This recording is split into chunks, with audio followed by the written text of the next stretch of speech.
Mahabharata 2024 mega fight. ನಮ್ಮ ಇವತ್ತಿನ mega fight ಚಳುವಳಿಗಳ ಕ್ಷೇತ್ರ, ಸಮಾನತೆ, ಸಮಾಜವಾದದ ತವರೂರು, ಸಾರೇಕೊಪ್ಪ ಬಂಗಾರಪ್ಪನವರ ನೆಲ, ಶಿಕಾರಿ ವೀರನ ಕರ್ಮಭೂಮಿ ಶಿವಮೊಗ್ಗದಲ್ಲಿ. ಈ ಬಗ್ಗೆ ನಮ್ಮ ಜೊತೆ ಮಾತನಾಡೋದಕ್ಕೆ ಗಣ್ಯ ಅತಿಥಿಗಳಿದ್ದಾರೆ. ನನ್ನ colleague political bureau head Anand Baidanamane ನಮ್ಮೊಂದಿಗೆ ಜಾಯಿನ್ ಆಗಿದ್ದಾರೆ. ಆನಂದ್, ಕಾರ್ಯಕ್ರಮಕ್ಕೆ ಸ್ವಾಗತ. ಶಿವಮೊಗ್ಗ ಲೋಕಸಭಾ ಕ್ಷೇತ್ರ ಅಂದ್ರೆ ರಾಷ್ಟ್ರ ಮತ್ತು ರಾಜ್ಯ ರಾಜಕಾರಣದಲ್ಲಿ ತಂದೆ ಆಗಿರ್ತಕ್ಕಂಥ ವೈಶಿಷ್ಟ್ಯಗಳನ್ನು ಹೊಂದಿರತಕ್ಕಂಥ ಕ್ಷೇತ್ರ ಇದು. ಈ ಕರ್ನಾಟಕದಲ್ಲಿ ಅತ್ಯಂತ ಪ್ರತಿಷ್ಠಿತವಾಗಿರ್ತಕ್ಕಂಥ ಲೋಕಸಭಾ ಕ್ಷೇತ್ರ. ರಾಜಕಾರಣದಲ್ಲಿ ಮಗ್ಗಲು ಬದಲಾಯಿಸಿ ಈಗ ಕೌಟುಂಬಿಕ ರಾಜಕಾರಣದ ಹೆಸರುಗಳನ್ನು ಕೂಡ ಪಡ್ಕೊಳ್ತಾ ಇರತಕ್ಕಂಥ ಈ ಶಿವಮೊಗ್ಗ ಲೋಕಸಭಾ ಕ್ಷೇತ್ರದಲ್ಲಿ ಈಗ ಮತ್ತೊಂದು ಚುನಾವಣೆ ಎದುರಾಗಿರ್ತಕ್ಕ ಸಂದರ್ಭದಲ್ಲಿ ಎರಡು ಪ್ರಮುಖವಾಗಿರ್ತಕ್ಕಂಥ ಮಾಜಿ ಮುಖ್ಯಮಂತ್ರಿಗಳ ಕುಟುಂಬದವರು ಸ್ಪರ್ಧೆ ಮಾಡಿರ್ತಕ್ಕಂಥ ಹಿನ್ನೆಲೆಯಲ್ಲಿ ಸಹಜವಾಗಿಯೇ ಇಡೀ ಲೋಕಸಭಾ ಕ್ಷೇತ್ರದಲ್ಲಿ ಫಲಿತಾಂಶ ಏನಾಗುತ್ತೆ ಅಂತಕ್ಕಂಥ ಚರ್ಚೆ. ಇವತ್ತು ಜನರು ಏನು ಮಾತಾಡ್ತಾರೆ ಎಲ್ಲವೂ ಕೂಡ ಪ್ರಮುಖ ಆಗುತ್ತೆ. ಪಕ್ಷಗಳ ನಿಲುವು ಏನಾಗುತ್ತೆ ಇವೆಲ್ಲವೂ ಕೂಡ ಬಹಳ ಪ್ರಮುಖವಾಗಿರ್ತಕ್ಕಂಥ ಈ ಸಂದರ್ಭದಲ್ಲಿ. ಭಾವನಾ, ಮೊದಲಿಗೆ ನಾನು ಚನ್ನಬಸಪ್ಪ ಅವರಿಂದಲೇ ಕಾರ್ಯಕ್ರಮದ ಆರಂಭಿಕ ಪ್ರಶ್ನೆ ತೆಗೆದುಕೊಳ್ತೀನಿ. ಚನ್ನಬಸಪ್ಪ ಅವರೇ, ಕಾಂಗ್ರೆಸ್ ವರ್ಸಸ್ ಬಿಜೆಪಿ ಈ ಸ್ಪರ್ಧೆಯನ್ನ ನಿರಂತರವಾಗಿ ಈ ಕ್ಷೇತ್ರ ನೋಡ್ತಾ ಬರ್ತಾ ಇದೆ. ಆದ್ರೆ ಈ ಬಾರಿ ಬಿಜೆಪಿಗೆ ಗೆಲುವು ಕಷ್ಟ ಆಗುತ್ತಾ? ಯಾವುದೇ ಕಾರಣಕ್ಕೂ ಕಷ್ಟ ಆಗೋದಿಲ್ಲ. ಯಾಕೆ ಅಂತ ಹೇಳಿದ್ರೆ, ಚುನಾವಣೆ ಸಂದರ್ಭದಲ್ಲಿ ಮಾತ್ರ ಕಾರ್ಯ ಮಾಡುವಂಥ ಕಾರ್ಯಕರ್ತರ ಪಡೆ ನಮ್ಮದಲ್ಲ. ಯಾವತ್ತೂ ಕೂಡ ಜನತೆಯ ಪರವಾಗಿ ತನ್ನ ಕಾರ್ಯವನ್ನು ಮಾಡ್ತಾ ವೈಚಾರಿಕತೆಯ ನೆಲೆಗಟ್ಟನ್ನು ಭದ್ರ ಮಾಡ್ತಾ ಭಾರತೀಯ ಜನತಾ ಪಾರ್ಟಿ ಕಾರ್ಯಕರ್ತರ ಪಡೆ ಯಾವತ್ತೂ ಕೂಡ ನಿರಂತರವಾಗಿ ಕೆಲಸವನ್ನು ಮಾಡ್ತಾ ಇರುತ್ತೆ. ಹಾಗಾಗಿ ಚುನಾವಣೆ ಒಳಗಡೆ ಭಯದ ಪ್ರಶ್ನೆ ಬರೋದಿಲ್ಲ. ಚುನಾವಣೆ ಗೆಲುವು ನಿಶ್ಚಿತ. ಭಾರತೀಯ ಜನತಾ ಪಾರ್ಟಿ ರಾಘವೇಂದ್ರ ಗೆಲ್ತಾರೆ ಅನ್ನೋದಕ್ಕೆ ಯಾವುದೇ ರೀತಿಯ ಸಂಶಯ ಬೇಡ. ಹಾಗೆಯೇ ಶಿವಮೊಗ್ಗದಲ್ಲಿ ಅಭಿವೃದ್ಧಿಯ ಒಂದು ಮಹಾಪೂರ ನಡೆದಿರುವಂಥದ್ದು. ಕೋಟಿಗಟ್ಟಲೆ ಹಣದ ವ್ಯವಸ್ಥಿತವಾದಂಥ ಯೋಜಿತವಾದಂಥ ಕಾರ್ಯಯೋಜನೆಗಳು ಏನು ಅಭಿವೃದ್ಧಿ ಕಾರ್ಯಗಳಾಗಿದೆ, ಅದರ ಪರಿಣಾಮ ಈ ಬಾರಿ ಚುನಾವಣೆ ಗೆಲುವಿಗೆ ಸಂಪೂರ್ಣವಾದಂಥ ಶಕ್ತಿ ಸಿಗತ್ತೆ ಅನ್ನೋ ನಂಬಿಕೆ ನಮಗಿದೆ. ಈ ಬಾರಿಯ ಎಲೆಕ್ಷನ್ ರಾಘವೇಂದ್ರ ವರ್ಸಸ್ ಪ್ರತಿಸ್ಪರ್ಧಿಗಳ, ಬರೀ ಮೋದಿ ವರ್ಸಸ್ ಪ್ರತಿಸ್ಪರ್ಧಿಗಳ? ಬಿಜೆಪಿ ವರ್ಸಸ್ ಕಾಂಗ್ರೆಸ್ ಯಾವತ್ತೂ ಕೂಡ. ನಮ್ಮಲ್ಲಿ ವ್ಯಕ್ತಿ ನಂತರ, ಪಕ್ಷ ಮೊದಲು, ದೇಶ ಮೊದಲು. ಹಾಗಾಗಿ ಒಬ್ಬ ಪಕ್ಷದ ಕಾರ್ಯಕರ್ತನಾಗಿ ದೇಶಕ್ಕೋಸ್ಕರ ಬದುಕಬೇಕು ಅಂತ ಹೇಳಿದಂಥ ಸಂದರ್ಭದೊಳಗಡೆ ನರೇಂದ್ರ ಮೋದಿಯವರು ಮಾಡಿದಂಥ ಕಾರ್ಯದ ಸಾಧನೆಗಳೇನಿದೆ ಅದು ಮೋದಿ ಮೋದಿ ಮೋದಿ ಅಂತೇಳಿ ಇವತ್ತು ಜಗತ್ತು ಅದನ್ನು ಮನನ ಮಾಡ್ತಾ ಇರುವಂಥದ್ದು. ಹಾಗಾಗಿ ಮೋದಿ ಹೆಸರನ್ನು ಹೇಳ್ತಾ ಇದ್ದೇವೆ. 5 ವರ್ಷಗಳಿಗೊಮ್ಮೆ ಬರ್ತಾರೆ. ಚುನಾವಣೆ ಆದ ಬಳಿಕ ಬೆಂಗಳೂರಿಗೆ ಸೇರ್ಕೊಳ್ತಾರೆ. ಮತ್ತೆ ಅಪ್ಪನ ಹೆಸರು ಹೇಳ್ಕೊಂಡು ಮತ್ತೆ ಶಿವಮೊಗ್ಗ ಕ್ಷೇತ್ರಕ್ಕೆ ಬರ್ತಾರೆ ಅಂತಕ್ಕಂಥ ಒಂದು ಆರೋಪ ಇದೆ. ಇದನ್ನ ಹೇಗೆ ನಿಭಾಯಿಸ್ತೀರಿ? ಇದು ಸುಳ್ಳಿದು, ಸತ್ಯಕ್ಕೆ ದೂರವಾದದ್ದು. ಅವರ ತವರು ಮನೆಯೇ ಇಲ್ಲ. ಅವರು ಹುಟ್ಟು ಬೆಳೆದಿದ್ದೆ ಶಿವಮೊಗ್ಗ. ಅವರ ಅಪ್ಪನ ಕರ್ಮಭೂಮಿ ಶಿವಮೊಗ್ಗ. ಶಿವಮೊಗ್ಗದಲ್ಲಿ ಬಂಗಾರಪ್ಪನವರ ಹೆಸರಲ್ಲಿ ಇವತ್ತು ಸಾವಿರಾರು ಜನಕ್ಕೆ ಭೂಮಿ ಸಿಕ್ಕಿದೆ. ಅವರು ಬದುಕು ಹಸನಾಗಿದ್ರೆ ಅದಕ್ಕೆ ಬಂಗಾರಪ್ಪ ಕಾರಣ. ಇನ್ನೊಂದು ಹೇಳ್ತೀನಿ, ತಾವು ಹೇಳಿದ್ರಿ ಅವ್ರ ತಂದೆ ಹೆಸರಲ್ಲಿ ಒಂದು ನಿಮಿಷ, ಅಧಿಕಾರ ಬರಲ್ಲ ಸರ್. ಬಿಜೆಪಿ ಅವರ ಕ್ಷುಲಕ ಆರೋಪ ನೋಡಿ. ರಾಘವೇಂದ್ರ ಅವರು 10 ವರ್ಷದ ಹಿಂದೆ ಯಾರ ಹೆಸರು ಹೇಳ್ಕೊಂಡು ಚುನಾವಣೆಗೆ ಬಂದ್ರು? ಅವ್ರ ತಂದೆ ಯಡಿಯೂರಪ್ಪನ ಹೆಸರು ಹೇಳ್ಕೊಂಡು ಬಂದ್ರು. ಈಗ ಬಂಗಾರಪ್ಪನವ್ರ ಹೆಸರು, ಬಂಗಾರಪ್ಪನವ್ರ ಸುಪುತ್ರಿಯವರು, ಬಂಗಾರಪ್ಪನವ್ರ ಕೊಡುಗೆ. ಇವತ್ತು ಪ್ರತಿ ಮನೆಗೂ ಭೂಮಿಯನ್ನ ಕೊಟ್ಟಂತ ಕೀರ್ತಿ ಬಂಗಾರಪ್ಪನವರು.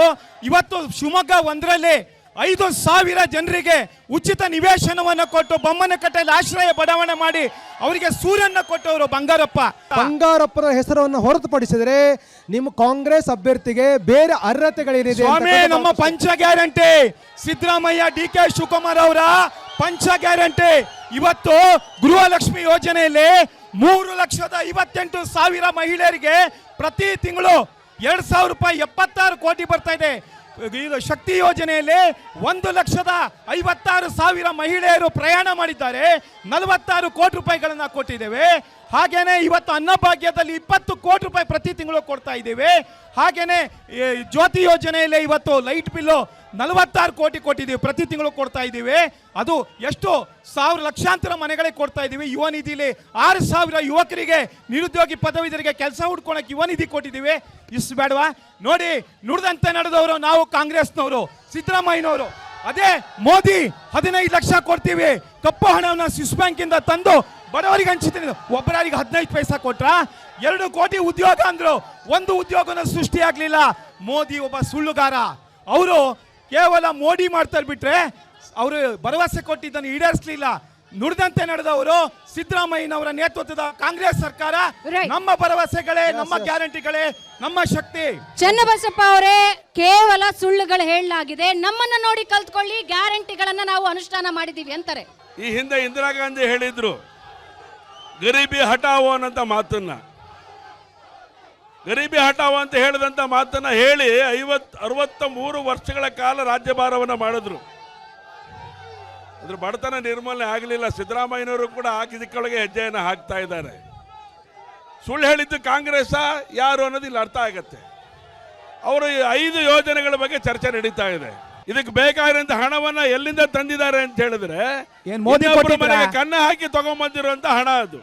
ಬರ ಪರಿಹಾರಕ್ಕೆ ಸಮಾಜಕ್ಕೆ ಹಣ ಸಂಬಂಧಪಟ್ಟಂತ ನೀಡಿದ ಹಣವನ್ನ ಯೋಜನೆ ಏನು ನಮಗೆ ಇಟ್ಟಿದ್ರು ಬೇಕಾಗಿಲ್ಲ. ಆ ಹಣವನ್ನ ಫ್ರೀಯಾಗಿ ಕೊಡುವಂತ ಕೆಲಸಕ್ಕೆ ಉಪಯೋಗ ಮಾಡಿಕೊಂಡಿರುವಂತದ್ದು. SC/ST ಸಮಾಜಕ್ಕೆ ಅಪಮಾನ ಮಾಡಿದ್ದಾರೆ, ಅನ್ಯಾಯ ಮಾಡಿದ್ದಾರೆ. ಅದಕ್ಕೆ ಹಣ ತೆಗೆದಿಡುವಂತ ಪ್ರಯತ್ನವನ್ನು ಮಾಡಲಿಲ್ಲ. ಕೋಟಿಗಟ್ಟಲೆ ಹಣವನ್ನ SC/ST ಬಂಧುಗಳಿಗೆ ಇಟ್ಟಂತ ಮೀಸಲಿಟ್ಟಂತ 28,000 ಕೋಟಿ ಹಣವನ್ನು ಅದನ್ನು ಬದಲಾವಣೆ ಮಾಡಿದ್ದಾರೆ. ಇದು ಕಾಂಗ್ರೆಸ್ಸಿನ ದುರಾಡಳಿತಕ್ಕೆ ಕೈಗನ್ನಡಿ. ಆದರೆ ಅವರ 5 ಯೋಜನೆಗಳ ಬಗ್ಗೆ ಹೇಳ್ತಾ ಇದ್ದಾರೆ. ನರೇಂದ್ರ ಮೋದಿ ಅವರು 109 ಯೋಜನೆಗಳನ್ನ ತಂದುಕೊಂಡು ಸುಳ್ಳಲ್ಲ, ಇಲ್ಲಿ ದಾಖಲೆ ಹೇಳುತ್ತೆ. ಸುಳ್ಳು ಯಾವುದು ಇಲ್ಲ, ದಾಖಲೆ ಹೇಳುತ್ತೆ. ಸುಳ್ಳು ನಮ್ಮ ಜೀವನಕ್ಕೆ ಅಂಟಿದಂಥದ್ದಲ್ಲ, ನಿಮ್ಮ ರೋಗ ಸುಳ್ಳು ಹೇಳುವಂಥದ್ದು. ನಾವೇನ್ ಮಾಡೋಣ? ವಿಶ್ವಾಸ್ ಅವರೇ, ಈಶ್ವರಪ್ಪ ಅವರ ಉದ್ದೇಶ ಗೆಲ್ಲುವುದೋ ರಾಘವೇಂದ್ರ ಅವರನ್ನ ಸೋಲಿಸುವುದೋ? 100ಕ್ಕೆ 100 ಗೆಲ್ಲೋದೆ ಮೇಡಮ್. ಅಲ್ಲಿ ನೋಡಿ ಎಷ್ಟು ಜನ ಕಾರ್ಯಕರ್ತರು ಇದ್ದಾರೆ. ಇಲ್ಲಿ ಎಲೆಕ್ಷನ್ ನಡೀತಾ ಇರೋದು, ಇಲ್ಲಿ ಬಿಜೆಪಿ ಇಲ್ಲ, ಶಿವಮೊಗ್ಗದಲ್ಲಿ ಇರೋದು ಕೆಜೆಪಿ ವರ್ಸಸ್ ಬಿಜೆಪಿಯ ಇನ್ನೊಂದು ಪರ್ಯಾಯವಾಗಿ ನಿಂತಿರೋವಂಥ ಒಂದು ರಾಷ್ಟ್ರಭಕ್ತ ಬಳಗ ಮತ್ತು ಕಾಂಗ್ರೆಸ್ಸು. ಇದರಲ್ಲಿ 100ಕ್ಕೆ 100 ರಾಷ್ಟ್ರಭಕ್ತ ಬಳಗ ಗೆದ್ದೇ ಗೆಲ್ಲುತ್ತೆ. ಇವತ್ತು ಶಿವಮೊಗ್ಗದಲ್ಲಿ ಇರ್ಬೋದು, ಶಾಸಕರನ್ನಿರ್ಬೋದು, MP ಅವ್ರನ್ನಿರ್ಬೋದು, ಗೆಲ್ಸಿರೋ ಇದೇ ಕಾರ್ಯಕರ್ತರು ಗೆಲ್ಸಿರೋವಂಥದ್ದು. ಆ ಎಲ್ಲ ಕಾರ್ಯಕರ್ತರು ಇವತ್ತು ನಮ್ಮ ಜೊತೆ ಇದ್ದಾರೆ. 100ಕ್ಕೆ 100 ಈಶ್ವರಪ್ಪನವ್ರನ್ನ ಗೆಲ್ಲಿಸ್ತೀವಿ. ಈ ಮೂಲಕ ಲೋಕಸಭೆ ಕಳಿಸ್ತೀವಿ ಮೇಡಮ್. ವಿಶ್ವಾಸರು ಒಂದು ಬಹಳ ಪ್ರಮುಖವಾಗಿರ್ತಕ್ಕಂಥದ್ದು, ಅಸೆಂಬ್ಲಿ ಟಿಕೆಟ್ ಮಿಸ್ ಆದಾಗ ಪಕ್ಷ ನಿಷ್ಠೆ ಅಂತ ಹೇಳ್ತಾರೆ ಈಶ್ವರಪ್ಪನವರು. ಆದರೆ ಅದೇ ಮಗನಿಗೆ ಟಿಕೆಟ್ ಸಿಕ್ಕಿಲ್ಲ ಅಂತೇಳಿ ಕುಟುಂಬ ರಾಜಕಾರಣ ಆಯಿತು ಅಂಥೇಳಿ ಅವರು ಸ್ಪರ್ಧೆ ಮಾಡುವ ನಿರ್ಧಾರ ತೆಗೆದುಕೊಳ್ತಾರೆ. ರಾಜ್ಯದಲ್ಲಿ ಏನಾಗ್ತಾ ಇದೆ ಅಂತೇಳಿ ಎಲ್ರಿಗೂ ಗೊತ್ತಿರ್ತಕ್ಕಂಥ ವಿಚಾರ. ಎಷ್ಟು ಜನ ಹಿಂದುತ್ವವಾದಿಗಳನ್ನ ಇವತ್ತು ಮೂಲೆ ಗುಂಪು ಮಾಡಿದ್ದಾರೆ. ಪ್ರತಿ ಸರಿ ಲೋಕಸಭಾ ಚುನಾವಣೆ ಬಂದಾಗ ಹಿಂದುತ್ವದ ಬಗ್ಗೆ ಸಾಕಷ್ಟು ಚರ್ಚೆ ಆಗ್ತಾ ಇತ್ತು. ಈ ಲೋಕಸಭಾ ಚುನಾವಣೆಯಲ್ಲಿ ಹಿಂದುತ್ವ ಚರ್ಚೆ ಆಗ್ತಾ ಇದೆಯಾ? ಯಾಕೆ ಅಂತ ಹೇಳಿದ್ರೆ ಇವತ್ತು ಭಾರತೀಯ ಜನತಾ ಪಕ್ಷದಲ್ಲಿ ಯಾರು ಇವತ್ತು ಹಿಂದುತ್ವವಾದಿಗಳಂತ ಎಲ್ಲ ನಕಲಿ. ಮೂಲ ಹಿಂದುತ್ವವಾದಿಗಳು ಯಾರಿದ್ದಾರೆ ಎಲ್ಲರನ್ನೂ ಕೂಡ ಸೈಡ್ ಲೈನ್ ಮಾಡಿದ್ದಾರೆ. ನಮ್ಮ CT ರವಿ ಇರ್ಬೋದು, ಪ್ರತಾಪ್ ಸಿಂಹ ಇರ್ಬೋದು, ಅನಂತಕುಮಾರ್ ಹೆಗಡೆ ಇರ್ಬೋದು, ಮುಖ್ಯವಾಗಿ ಈಶ್ವರಪ್ಪನವ್ರು ಇರ್ಬೋದು. ಇವತ್ತೇನಾರು ಹಿಂದುತ್ವದಕ್ಕೋಸ್ಕರ ಜೀವ ಬೆದರಿಕೆ ಇದೆ ಅಂತ ಹೇಳಿದ್ರೆ ಅದು ನಮ್ಮ ಈಶ್ವರಪ್ಪನವ್ರಿಗೆ ಅಂತೇಳಿ ಘಂಟಾಘೋಷವಾಗಿ ಹೇಳ್ತೀವಿ. ಇವತ್ತಿಲ್ಲಿ ಸಾಕಷ್ಟು ಹಿಂದುತ್ವದ ಬಗ್ಗೆ ಮಾತಾಡ್ತಾರೆ. ಆದರೆ ಅವರೇ ಕೂಡ ಇವತ್ತು ಅಂಡರ್ಸ್ಟ್ಯಾಂಡಿಂಗ್ ರಾಜಕಾರಣ ಮಾಡ್ತಾ ಇದ್ದಾರೆ. ಇಡೀ ಶಿವಮೊಗ್ಗ ಜನತೆಗೆ ಗೊತ್ತು, ಶಿವಮೊಗ್ಗ ಜಿಲ್ಲೆಗೂ ಗೊತ್ತಿದೆ. ಈಶ್ವರಪ್ಪ ಅವರ ಸ್ಪರ್ಧೆಯ ಉದ್ದೇಶ ಹಿಂದುತ್ವನೋ ಪುತ್ರ ವ್ಯಾಮೋಹನೋ? ಹಿಂದುತ್ವ ಮೇಡಮ್, ಹಿಂದುತ್ವ. ಪುತ್ರ ವ್ಯಾಮೋಹ ಆಗಿದ್ರೆ ನೀವು ಹೇಳ್ದಂಗೆ ಅಸೆಂಬ್ಲಿಲೇ ಎಲೆಕ್ಷನ್ ನಿಲ್ಲಿಸ್ತಾ ಇದ್ವಿ. ಯಾಕೆಂತ ಹೇಳಿದ್ರೆ ಅವತ್ತು 100ಕ್ಕೆ 100 ಇವತ್ತು 100 ಜನ ಪ್ರಶ್ನೆ ಮಾಡ್ತಾರೆ, ಅಸೆಂಬ್ಲಿಲಿ ನಿಲ್ಸಿದ್ರೆ ಇವತ್ತು ಶಾಸಕರಾಗ್ತಿದ್ರಿ ಅಂತೇಳಿ. ಅವತ್ತು ಯಾವ ಕಾರಣಕ್ಕೆ ಅವರು ನಿರ್ಧಾರ ತಗೊಳ್ಳಿಲ್ಲ? ಆವತ್ತು ನಿರ್ಧಾರ ಇವತ್ತು ಯಾಕೆ ತೆಗೆದುಕೊಂಡ್ರು ಅಂತ ನಂಬಿದ್ರು ಅವತ್ತು ಪಕ್ಷದ ನಿಷ್ಠಾವಂತ ಕಾರ್ಯಕರ್ತ ಅಂತ ಹೇಳಿದ್ರು, ಇವತ್ತು ಪಕ್ಷದ ವಿರುದ್ಧವೇ ಬಂಡೆದಿದ್ದಾರೆ. ಯಾಕೆ ಅಂತ ಹೇಳಿದ್ರೆ ಮೇಡಮ್, ಅವತ್ತು ವಿಜೇಂದ್ರ ಅವರು ರಾಜ್ಯಾಧ್ಯಕ್ಷ ಆಗಿರಲಿಲ್ಲ. ಯಾಕೆ ವಿಜೇಂದ್ರ ಅವರು ರಾಜ್ಯಾಧ್ಯಕ್ಷ ಆಗಿದ್ರೆ ಅವತ್ತೇ ಈ ನಿರ್ಧಾರವನ್ನು ತಗೊಳ್ತಾ ಇದ್ರು. ಒಂದು ರಾಷ್ಟ್ರೀಯ ಪಕ್ಷವನ್ನು 6 ತಿಂಗಳೊಬ್ಬರು ರಾಜ್ಯಾಧ್ಯಕ್ಷರನ್ನ ಇಲ್ಲದೆ ಇರ್ತಕ್ಕಂಥದ್ದು ಒಂದು ಚೀಮರಿ ಹಾಕಿಸ್ಕೊಂಡು ನಾವೇ ವಾರ್ಡ್ಗಳಲ್ಲಿ ನಗರಗಳಲ್ಲಿ ಸುತ್ತಾಡುವಾಗ ನಮಗೆ ಚೀಮರಿ ಹಾಕಿದ್ದಾರೆ. ನಿಮ್ದೊಂದು ರಾಷ್ಟ್ರೀಯ ಪಕ್ಷ ಅಂತ ಹೇಳ್ತೀರಾ, ನಿಮಗೊಬ್ಬ ರಾಜ್ಯಾಧ್ಯಕ್ಷನ ಮಾಡೋ ಯೋಗ್ಯತೆ ಇಲ್ವಾ ಅಂತೇಳಿ ನಮ್ಗಳಿನ್ನ ಕೇಳಿದ್ದಾರೆ. ಎಷ್ಟು ಜನ ಎಷ್ಟು ಅವಮಾನ ಮಾಡಿಸ್ಕೊಂಡಿದ್ದೀವಿ ಅಂತ ನಮಗೆ ಗೊತ್ತಿದೆ. ಅದಾದ ನಂತರ ಏನು ನಮ್ಮ ರಾಜಕೀಯ ಪಕ್ಷದಲ್ಲಾದಂಥ ಬದಲಾವಣೆಗಳು, ನಮ್ಮ ಮೂಲ BJPಗರನ್ನ ಇವತ್ತೇನು ಸೈಡ್ ಲೈನ್ ಮಾಡಿದ್ರು, ಮೂಲ ಹಿಂದುತ್ವವಾದಿಗಳನ್ನ ಏನು ಸೈಡ್ ಲೈನ್ ಮಾಡಿದ್ರು, ಆಗ ಬೆಕ್ಕಿಗೆ ಗಂಟೆ ಕಟ್ಟೋರು ಒಬ್ರು ಬೇಕಾಗಿತ್ತು. ಆ ಒಂದು ಕಾರ್ಯನ ನಮ್ಮ ಈಶ್ವರಪ್ಪನವ್ರು ಮಾಡಿದ್ದಾರೆ. ನಮ್ಗೆಲ್ಲರಿಗೂ ಕೂಡ ಹೆಮ್ಮೆ ಇದೆ. ಈಶ್ವರಪ್ಪನವರು ಟಿಕೆಟ್ ಕೇಳಿರ್ತಕ್ಕಂಥದ್ದು ಮಗನೇ ಟಿಕೆಟ್ ಕೇಳಿದ್ರು, ಯಾವುದೊಬ್ಬ ಸಾಮಾನ್ಯ ಕಾರ್ಯಕರ್ತನಿಗೆ ಕೇಳಲೇ ಇಲ್ಲ. ಯಡಿಯೂರಪ್ಪನವ್ರ ಮನೆ 3 ಕೊಡ್ತೀರಾ, ಶಂಕರ್ ಮೂರ್ತಿ ಅವ್ರ ಮಗನ್ ಕೊಡ್ತೀರಾ, ಎಲ್ಲ ರಾಜಕಾರಣಿಗಳ ಮಗನ್ ಕೊಡ್ತೀರಾ. ಯಾಕೆ ಈಶ್ವರಪ್ಪನವ್ರು ಪಕ್ಷ ಕಟ್ಟಿಲ್ವಾ? 40 ವರ್ಷ ಅವ್ರ ಜೀವನ ಅಂತ ಇದಿಲ್ವಾ? ಇವತ್ತೇನು ಒಬ್ಬರೇ ಪಕ್ಷ ಕಟ್ಟಕ್ಕೆ ಸಾಧ್ಯ ಆಯ್ತಾ? ಕೇಂದ್ರದಲ್ಲಿ ಕುಟುಂಬ ರಾಜಕಾರಣ, ಗಾಂಧಿ ಕುಟುಂಬ ರಾಜಕಾರಣ ಅಂತ ಹೇಳ್ತೀರಾ, ಆದ್ರೆ ರಾಜ್ಯದಲ್ಲಿ ಆಗ್ತಾ ಇರೋದೇನು ಸರ್? ಕುಟುಂಬ ರಾಜಕಾರಣನೇ. ಈಗ ಈಶ್ವರಪ್ಪ ಅವರು ಮುನಿಸ್ಕೊಂಡು ಆಚೆ ಹೋಗಿರೋದು ಕಾಂತೇಶ್ ಅವರಿಗೆ ಟಿಕೆಟ್ ಸಿಕ್ಕಿಲ್ಲ ಅಂತ. ಯಡಿಯೂರಪ್ಪ ಅವರು ಕುಟುಂಬ ರಾಜಕಾರಣ ಬೇಡ ಅಂತ ಹೇಳ್ತಾರೆ, ಆದ್ರೆ ತಮ್ಮ ಮಕ್ಕಳು ಒಬ್ರು ಶಾಸಕರಾಗಬೇಕು, ಮತ್ತೊಬ್ಬರು ಸಂಸದರಾಗಬೇಕು. ಇದು ಯಾವ ರೀತಿಯ ರಾಜಕಾರಣ? ನೇರವಾಗಿ ಇಂಥವ್ರ ಮಗ ಅನ್ನೋ ಕಾರಣಕ್ಕೋಸ್ಕರ ಟಿಕೆಟ್ ಕೊಡಬೇಕು ಅಂತ ಏನು ನೀತಿ ಇತ್ತು, ಅದರಿಂದ ದೂರ ಉಳಿಬೇಕು ಅಂತ ಹೇಳಿರುವಂಥ ಸಂಗತಿ. ಒಬ್ಬ ಪ್ರಾಮಾಣಿಕವಾಗಿ ಅವನು ಒಂದೇ ಆದಂಥ ರೀತಿ ವಿದ್ಯಾರ್ಥಿ ಪರಿಷತ್ತಿನಿಂದ ಕೆಲಸ ಮಾಡಿದಂಥ ರಾಘವೇಂದ್ರ ABPL ಕೆಲಸ ಮಾಡಿದ್ದಾರೆ, ಸಂಘದ ಸ್ವಯಂ ಸೇವಕರಾಗಿ ಜವಾಬ್ದಾರಿ ನಿರ್ವಹಣೆ ಮಾಡಿದ್ದಾರೆ. ಹೀಗೆ ಅವರು ಸ್ವತಃ ಅವರು ಓನ್ ಮಾಡ್ಕೊಂಡು ಬೆಳೆದಂಥ ಸಂದರ್ಭದೊಳಗಡೆ ಆ ಥರದ ಅನೇಕ ಮನೆಗಳಲ್ಲಿ ಇದ್ದಾರೆ, ಇಲ್ಲ ಅಂತಲ್ಲ. ಆ ಥರದವರಿಗೆ ಅವಕಾಶ ಸಿಕ್ಕಾಗ ಸಿಗತ್ತೆ, ಆದರೆ ಅವರನ್ನು ಹತ್ತಿಕ್ಕುವಂಥ ಕೆಲಸ ಎಲ್ಲೂ ಕೂಡ ನಡೆಯೋದೂ ಇಲ್ಲ. JDS ನ ಪಾತ್ರ ಈಗಿನ ರಾಜಕೀಯ ಸನ್ನಿವೇಶ, ಕಳೆದ ಒಂದು ವಾರದಿಂದ ನಡೀತಾ ಇರೋ ಸನ್ನಿವೇಶದಿಂದ ಏನಾಗಿದೆ ಸರ್? ಶಿವಮೊಗ್ಗ ನಗರಕ್ಕೆ, ಶಿವಮೊಗ್ಗ ಜಿಲ್ಲೆಗೆ ಸಂಬಂಧಪಟ್ಟಂಗೆ BJP JDS ಮೈತ್ರಿ ಅಭ್ಯರ್ಥಿ BY ರಾಘವೇಂದ್ರ ಅವರು JDSನ ಏನು ಮೈತ್ರಿ ಒಪ್ಪಂದದ ಪ್ರಕಾರ ನಮ್ಮ ಕಾರ್ಯಕರ್ತರು ಶಿವಮೊಗ್ಗ ಜಿಲ್ಲೆಯಿಂದ ಏನು ಕೆಲಸ ಮಾಡ್ತಾ ಇದ್ದೀವಿ. ಈ ಹಿಂದೆಯೂ ಸಮೇತ ಶಿವಮೊಗ್ಗ ಜಿಲ್ಲೆಯಲ್ಲಿ JDSನ 3 ಶಾಸಕರಿದ್ದರು. ಜಿಲ್ಲಾ ಪಂಚಾಯತ್ ನಮ್ಮ ಅಧಿಕಾರದಲ್ಲೇ ಇತ್ತು, ಮಹಾನಗರ ಪಾಲಿಕೆ ನಮ್ಮ ಅಧಿಕಾರದಲ್ಲೇ ಇತ್ತು. ಕಾರ್ಯಕರ್ತರು ಭಾಳ ಬಲಿಷ್ಠವಾಗಿದ್ದಾರೆ. ಈ ನಿಟ್ಟಿನಲ್ಲಿ BY ರಾಘವೇಂದ್ರ ಇವತ್ತಿನ ಶಿವಮೊಗ್ಗ ಜಿಲ್ಲೆ ಸನ್ನಿವೇಶದಲ್ಲಿ 3 ಲಕ್ಷಕ್ಕೂ ಅಧಿಕ ಅಂತರದಿಂದ ಗೆಲ್ತಾರೆ ಅಂತ ಹೇಳಕ್ ಇಷ್ಟಪಡ್ತೀನಿ. ಪ್ರಜ್ವಲ್ ಪ್ರಕರಣದಲ್ಲಿ ಸಹಜವಾಗಿ ಎಲ್ಲೋ ಒಂದು ಕಡೆ ನಿಮ್ಮ ಪಕ್ಷದ ಬಗ್ಗೆ, ನಿಮ್ಮ ನಾಯಕರ ಬಗ್ಗೆ ನಕಾರಾತ್ಮಕವಾಗಿರ್ತಕ್ಕಂಥ ಅಭಿಪ್ರಾಯಗಳು ವ್ಯಕ್ತವಾಗ್ತಾ ಇರೋ ಸಂದರ್ಭದಲ್ಲಿ ಈ ಕ್ಷೇತ್ರದಲ್ಲಿ JDS ಮೇಲೆ ಯಾವ ರೀತಿಯಾದಂಥ ಪರಿಣಾಮಗಳಾಗಬಹುದು ಅಂತಕ್ಕಂಥ ಚರ್ಚೆ ಶುರುವಾಗಿದೆ. ಈಗ ನಿನ್ನೆ ಹುಬ್ಬಳ್ಳಿಯಲ್ಲಿ ನಡೆದ ಕೋರ್ ಕಮಿಟಿ ಸಭೆಯಲ್ಲಿ ಪ್ರಜ್ವಲ್ ಅವ್ರನ್ನ ಪಕ್ಷದಿಂದ ಅನುಮತಿ ಮಾಡಲಾಗಿದೆ. ಈ ನಿಟ್ಟಿನಲ್ಲಿ ಕಾನೂನು ಏನು ಪ್ರಕ್ರಿಯೆ ತಗೊಳುತ್ತೆ, ಪಕ್ಷಕ್ಕೂ ಅದಕ್ಕೂ ಯಾವುದೇ ತರ ಸಂಬಂಧ ಇಲ್ಲ. ಇದು ಆ ಪ್ರಕರಣ ಶಿವಮೊಗ್ಗ ಜಿಲ್ಲೆಯ ಈ ರಾಜಕಾರಣದಲ್ಲಿ ಯಾವುದೇ ತರ ಪ್ರಭಾವ ಬೀರಲ್ಲ. ಇದು ಮುಜುಗರ ಅಂತ ಅನ್ಸಲ್ವಾ ಸರ್? ಒಂದು ದೊಡ್ಡ ಸಂಖ್ಯೆಯ ಮಹಿಳೆಯರು ಎಲ್ಲೋ ಒಂದು ಕಡೆ ಇದನ್ನ ಮುಜುಗರ ಅನುಭವಿಸ್ತಾ ಇದ್ದಾರೆ. ಮುಜುಗರ ಅನ್ಸಲ್ಲ? ರಾಜ್ಯದ ರಾಜಕೀಯ ಸನ್ನಿವೇಶಗಳಲ್ಲಿ ಇಂತಹ ಮುಜುಗರ ಪ್ರಕರಣಗಳು ಎಲ್ಲಾ ಪಕ್ಷಗಳು ಆಗಿದ್ದಾವೆ, ಎಲ್ಲಾ ಪಕ್ಷಗಳು ಮಾಡಿದ್ದಾವೆ ಅಂತೇಳಿ JDS ಅವರು ನಾವು ಅದನ್ನ ಯಾವುದೇ ತರ ಸಮರ್ಥನೆ ಮಾಡ್ಕೊಂತ ಇಲ್ಲ. ಕಾನೂನು ತನ್ನ ಪ್ರಕ್ರಿಯೆ ಮಾಡುತ್ತೆ, ಕಾನೂನು ಏನು ಅದಕ್ಕೆ ಕ್ರಮ ತಗೊಳುತ್ತೆ, ಅದಕ್ಕೆ ನಾವು ಪಕ್ಷ ಬದ್ಧವಾಗಿರುತ್ತೆ. ನಿನ್ನೆ ಕುಮಾರಸ್ವಾಮಿ ಅವರು ಹೇಳಿದ್ದಾರೆ ಈ ವಿಚಾರವಾಗಿ, ನಮಗೂ ಅದಕ್ಕೂ ಯಾವುದೇ ತರ ಸಂಬಂಧ ಇಲ್ಲ. ನರಸಿಂಹ ಅವರೇ, ಕಳೆದ ವಿಧಾನಸಭಾ ಎಲೆಕ್ಷನ್ ನಂತರ JDS ಇರೋ ಸಿಚುವೇಶನ್ ಹೇಗಂದ್ರೆ ಈ ಬಾರಿಯ ಲೋಕಸಭಾ ಮ್ಯಾಚ್ JDS ನ ಪಾಲಿಗೆ ಡೂ ಆರ್ ಡೈ ಇದೆ. ಅಂಥ ಸನ್ನಿವೇಶದಲ್ಲಿ ಹಿಂಗಿದ್ದೊಂದು ಪ್ರಕರಣ ಕಾರ್ಯಕರ್ತರಿಗೆ, ನಿಮ್ಮಂತ ಸ್ಥಳೀಯ ನಾಯಕರಿಗೆ ಏನ್ ಸಂದೇಶ ಕೊಡ್ತಾ ಇದೆ ಸರ್? ಮೇಡಮ್, ಈಗ ಪ್ರಜ್ವಲ್ ಅವರ ಪ್ರಕರಣ ಆಲ್ರೆಡಿ SIT ರಚನೆಯಾಗಿ ತನಿಖಾ ಹಂತದಲ್ಲಿದೆ. ಈ ಹಂತದಲ್ಲಿ ಪ್ರಕರಣದ ಬಗ್ಗೆ ನಾವೇನೋ ಒಂದು ವಿಶ್ಲೇಷಣೆ ಕೊಡೋದು ಸಮಂಜಸ ಅಲ್ಲ ಅಂತ ನಾನು ಅನ್ಕೊತಾ ಇದ್ದೀನಿ. ಕಾನೂನು ಏನು ಪ್ರಕ್ರಿಯೆ ತಗೊಳುತ್ತೋ ಅದಕ್ಕೆ ನಮ್ಮ ಪಕ್ಷ ಬದ್ಧವಾಗಿದೆ. ಮತ್ತು ಪ್ರಜ್ವಲ್ ಅವ್ರಿಗೂ ಈ ಪ್ರಕರಣ ನಮ್ಮ ಪಕ್ಷಕ್ಕೂ ಯಾವುದೇ ಥರ ಸಂಬಂಧ ಇಲ್ಲ ಅಂತ ಹೇಳಕ್ಕೆ ಇಷ್ಟಪಡ್ತೀನಿ. ಕಾಂಗ್ರೆಸ್ ಬಹಳ ಪ್ರಮುಖವಾಗಿ ಈ ಪ್ರಜ್ವಲ್ ಪ್ರಕರಣ ಸಂಬಂಧಪಟ್ಟ ಹಾಗೆ ನಿರಂತರವಾಗಿರ್ತಕ್ಕಂಥ ಹೋರಾಟಗಳನ್ನು ಮಾಡ್ತಾ ಇದೆ. ಎಲ್ಲೋ ಒಂದು ಕಡೆ ಇಡೀ ಪ್ರಕರಣಕ್ಕೆ ಕಾಂಗ್ರೆಸ್ ನಾಯಕರು ಕಾರಣ ಅಂತಕ್ಕಂಥ ಆರೋಪವನ್ನು ಕೂಡ ಕುಮಾರಸ್ವಾಮಿ ಮಾಡ್ತಾ ಇದ್ದಾರೆ, JDS ನಾಯಕರು ಮಾಡ್ತಾ ಇದ್ದಾರೆ. ಅಲ್ಲ, ಕುಮಾರಸ್ವಾಮಿ ಅವರಿಂದ ಇನ್ನೇನು ನಿರೀಕ್ಷೆ ಮಾಡ್ಬೋದು ನಾವು? ಇವತ್ತು ಪ್ರಜ್ವಲ್ ರೇವಣ್ಣ ಪ್ರಕರಣದಿಂದ ಎಲ್ಲರಿಗೂ ಮುಜುಗರ ಆಗಿದೆ. ಮೇಡಮ್, ನಾನು ಒಂದು ಪ್ರಶ್ನೆಯನ್ನ ಕೇಳಕ್ ಬರ್ತೀನಿ. ಇಲ್ಲಿ ಚನ್ನಬಸಪ್ಪನವರಿಗೆ ಮೊನ್ನೆ ನೇಹ ಪ್ರಕರಣ ಆಯ್ತು, ಇವರೆಲ್ಲ ಹೋರಾಟ ಮಾಡಿದ್ರು. ಇವತ್ತು ಅಲ್ಲಿ ಹಾಸನದಲ್ಲಿ ಇರ್ತಕ್ಕಂಥ ಮಹಿಳೆಯರ ಬಗ್ಗೆ ಯಾಕೆ ಹೋರಾಟ ಮಾಡ್ತಿಲ್ಲ ಇವರು? ಹಾಸನದ ಮಹಿಳೆಯರ ಪರವಾಗಿ ಯಾಕೆ ಧ್ವನಿ ಎತ್ತಾ ಇಲ್ಲ ಅಂತಕ್ಕಂಥ ಪ್ರಶ್ನೆಯನ್ನ ಎಲ್ಲರೂ ಕೂಡ ಕೇಳ್ತಕ್ಕಂಥ. ಇದಕ್ಕೆ ನಿಮ್ಮ ಉತ್ತರ? ಹಾಸನ ಮಾತ್ರ ಅಲ್ಲ, ಹಾಸನದ ಬಗ್ಗೆ ಬಹಳ ಇದನ್ನ ಕೇವಲ ಅಲ್ಲಿಗೆ ಮೀಸಲಾಗಿ ಇಡಬೇಡಿ. ಇದನ್ನ ಶಿವಮೊಗ್ಗದಲ್ಲಿ ಹೋರಾಟ ಮಾಡಿದ್ದೇವೆ, ನ್ಯಾಯ ಬೇಕು ಅಂತ ಹೋರಾಟ ಮಾಡಿದ್ದೇವೆ.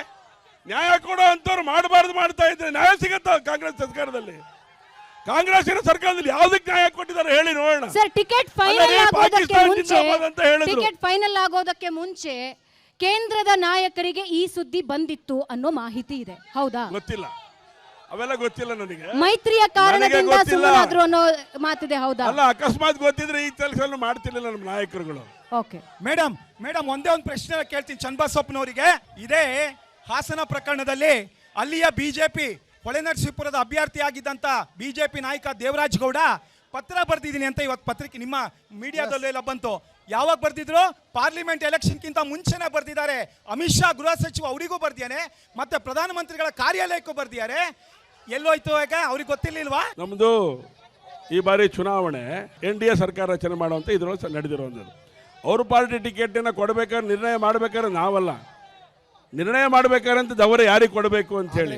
ಹಾಗಾಗಿ ಅವರು ಮಾಡಿದ್ದಾರೆ.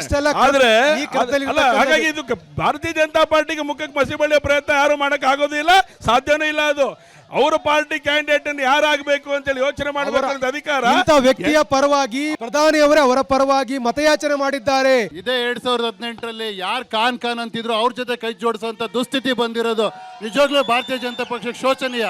ಅವರನ್ನ ಯಾರನ್ನ ಖಾನ್ ಅಂತೇಳಿ ಇದೇ ಇದರಲ್ಲಿ 2018ರಲ್ಲಿ ಇದೇ ವೇದಿಕೆ ಮೇಲೆ ಕೂಗಾಡ್ತಾ ಇದ್ರು, ಅವ್ರನ್ನ ಪಕ್ಕ ಕೂರಿಸ್ಕೊಂಡು ಇವತ್ತು ಪ್ರೆಸ್ ಮೀಟ್ ಮಾಡುವಂತ ದುರ್ದೈವ BJP ಬಂದಿರೋದು ನಿಜವಾಗ್ಲೂ ಶೋಚನೀಯ. ಮೇಡಮ್, ಹೇಳೋ ಹಿಂದುತ್ವ ಬೇರೆ, ನಡ್ಕೊಳ್ಳೋ ಹಿಂದುತ್ವ ಬೇರೆ. ಈಶ್ವರಪ್ಪನವರ ಸ್ಪರ್ಧೆಯಿಂದ ನಿರಂತರವಾಗಿ ಗೆದ್ದಿರ್ತಕ್ಕಂಥ ರಾಘವೇಂದ್ರ ಅವರಿಗೆ ಈ ಬಾರಿ ಅದಕ್ಕೆ ಬ್ರೇಕ್ ಹಾಕ್ತಕ್ಕಂಥ ಪ್ರಯತ್ನ ಆಗತ್ತಾ ಈಶ್ವರಪ್ಪರ ಸ್ಪರ್ಧೆಯಿಂದ? ಒಂದು. ಎರಡನೇದಾಗಿ ಬಿಜೆಪಿ ಯಾವಾಗಲೂ ಕೂಡ ಗೆಲ್ಲಿಸೋ ಕಾರ್ಯವನ್ನ ಮಾಡಿದೆ, ಸೋಲ್ಸೋ ಕೆಲಸವನ್ನ ಮಾಡಿಲ್ಲ. ಸೋಲ್ಸೋ ಕೆಲಸವನ್ನ ಮಾಡಿಲ್ಲ. ಭಾರತೀಯ ಜನತಾ ಪಾರ್ಟಿ ಅಭ್ಯರ್ಥಿ ಯಾವುದೇ ರೀತಿಯ ಆತಂಕ ಇಲ್ಲದೆ ರಾಘವೇಂದ್ರ ಅವರು ಗೆಲ್ತಾರೆ, ಇದು ನಿಶ್ಚಿತ. ಇದನ್ನ ನಾನಲ್ಲ, ಈಶ್ವರಪ್ಪನವರು ಹೇಳಿದ್ರು 5 ಲಕ್ಷದ ಮತರ ಅಂತಗಳಿಂದ ಗೆಲ್ತಾರೆ ಅಂತ ಹೇಳಿ. Yes. ಅದು ಈ ಹೀಗಿರುವಾಗ ಕಾರ್ಯಕರ್ತರೆಲ್ಲ ಈಶ್ವರಪ್ಪ ರಾಜಕೀಯ ಅವರು ಬರೋದಿಲ್ಲ. Yes, yes. ಅವರೇ ಹೇಳಿದ್ದಾರೆ 5 ಲಕ್ಷ ಮತಗಳು ಅಂತ ಗೆಲ್ತಾರೆ ಅಂತ ಹೇಳಿ. ನಾನೇನ್ ಮಾಡ್ಲಿ? ಈಶ್ವರಪ್ಪನವರು ಏನಾದರೂ ಕೂಡ 1 ರಿಂದ 1.5 ಲಕ್ಷ ಮತಗಳನ್ನು ಪಡೆದಿದ್ದೆ ಆದ್ರೆ ಇಡೀ ಕ್ಷೇತ್ರದ ಚಿತ್ರಣ ಬದಲಾಗತ್ತೆ ಅನ್ನುವಂತ ಚರ್ಚೆ ಇದೆ ಸರ್. ಯಾರು 8 ಲಕ್ಷ ಬೇಕಾದ್ರೂ ತಗೊಳ್ಳಿ, 1.5 ಲಕ್ಷ ಮತ ಪಡೆಯೋದೆಲ್ಲ 1.5 ಲಕ್ಷ ಲೀಡರ್ ಗೆಲ್ತೀವಿ ಸರ್. ಇವತ್ತು ಚುನಾವಣೆ ಮಾಡೋ ಕಾರ್ಯಕರ್ತರೆಲ್ಲ ನೋಡಿ ಅಲ್ಲಿದ್ದಾರೆ ನಮ್ಮ ಜೊತೆ. ನೀವು ಹೇಳ್ತಾ ಇದ್ದೀರಿ. ಅವ್ರಿಗೆ ಗೆಲ್ಸಂತ ನೀವು ಹೇಳಿ ಸರಿ ಇದೆ. ರಾಘವೇಂದ್ರ ಅವ್ರಿಗೆ ಗೆಲ್ಸಂತ ನೀವು ಹೇಳಿ ಸರಿ ಇದೆ. ನೀವು ಹೇಳಿ ಸರಿ ಇದೆ. ಅವ್ರು 1.5 ಲಕ್ಷ ಅಕಸ್ಮಾತ್ ಓಟ್ ತಗೊಂಡ್ರೆ ಭಾರತೀಯ ಜನತಾ ಪಾರ್ಟಿ ಸೋಲತ್ತೇನೋ ಅಂತ ಹೇಳ್ತಾ ಇದ್ದೀರಲ್ಲ. ಯಾರು ಎಷ್ಟು ಓಟ್ ತಗೊಂಡ್ರು ಬಿಜೆಪಿ ಗೆಲ್ಲಕ್ಕೆ ಯಾವುದೇ ಕಾರಣಕ್ಕೂ ತೊಂದರೆ ಇಲ್ಲ.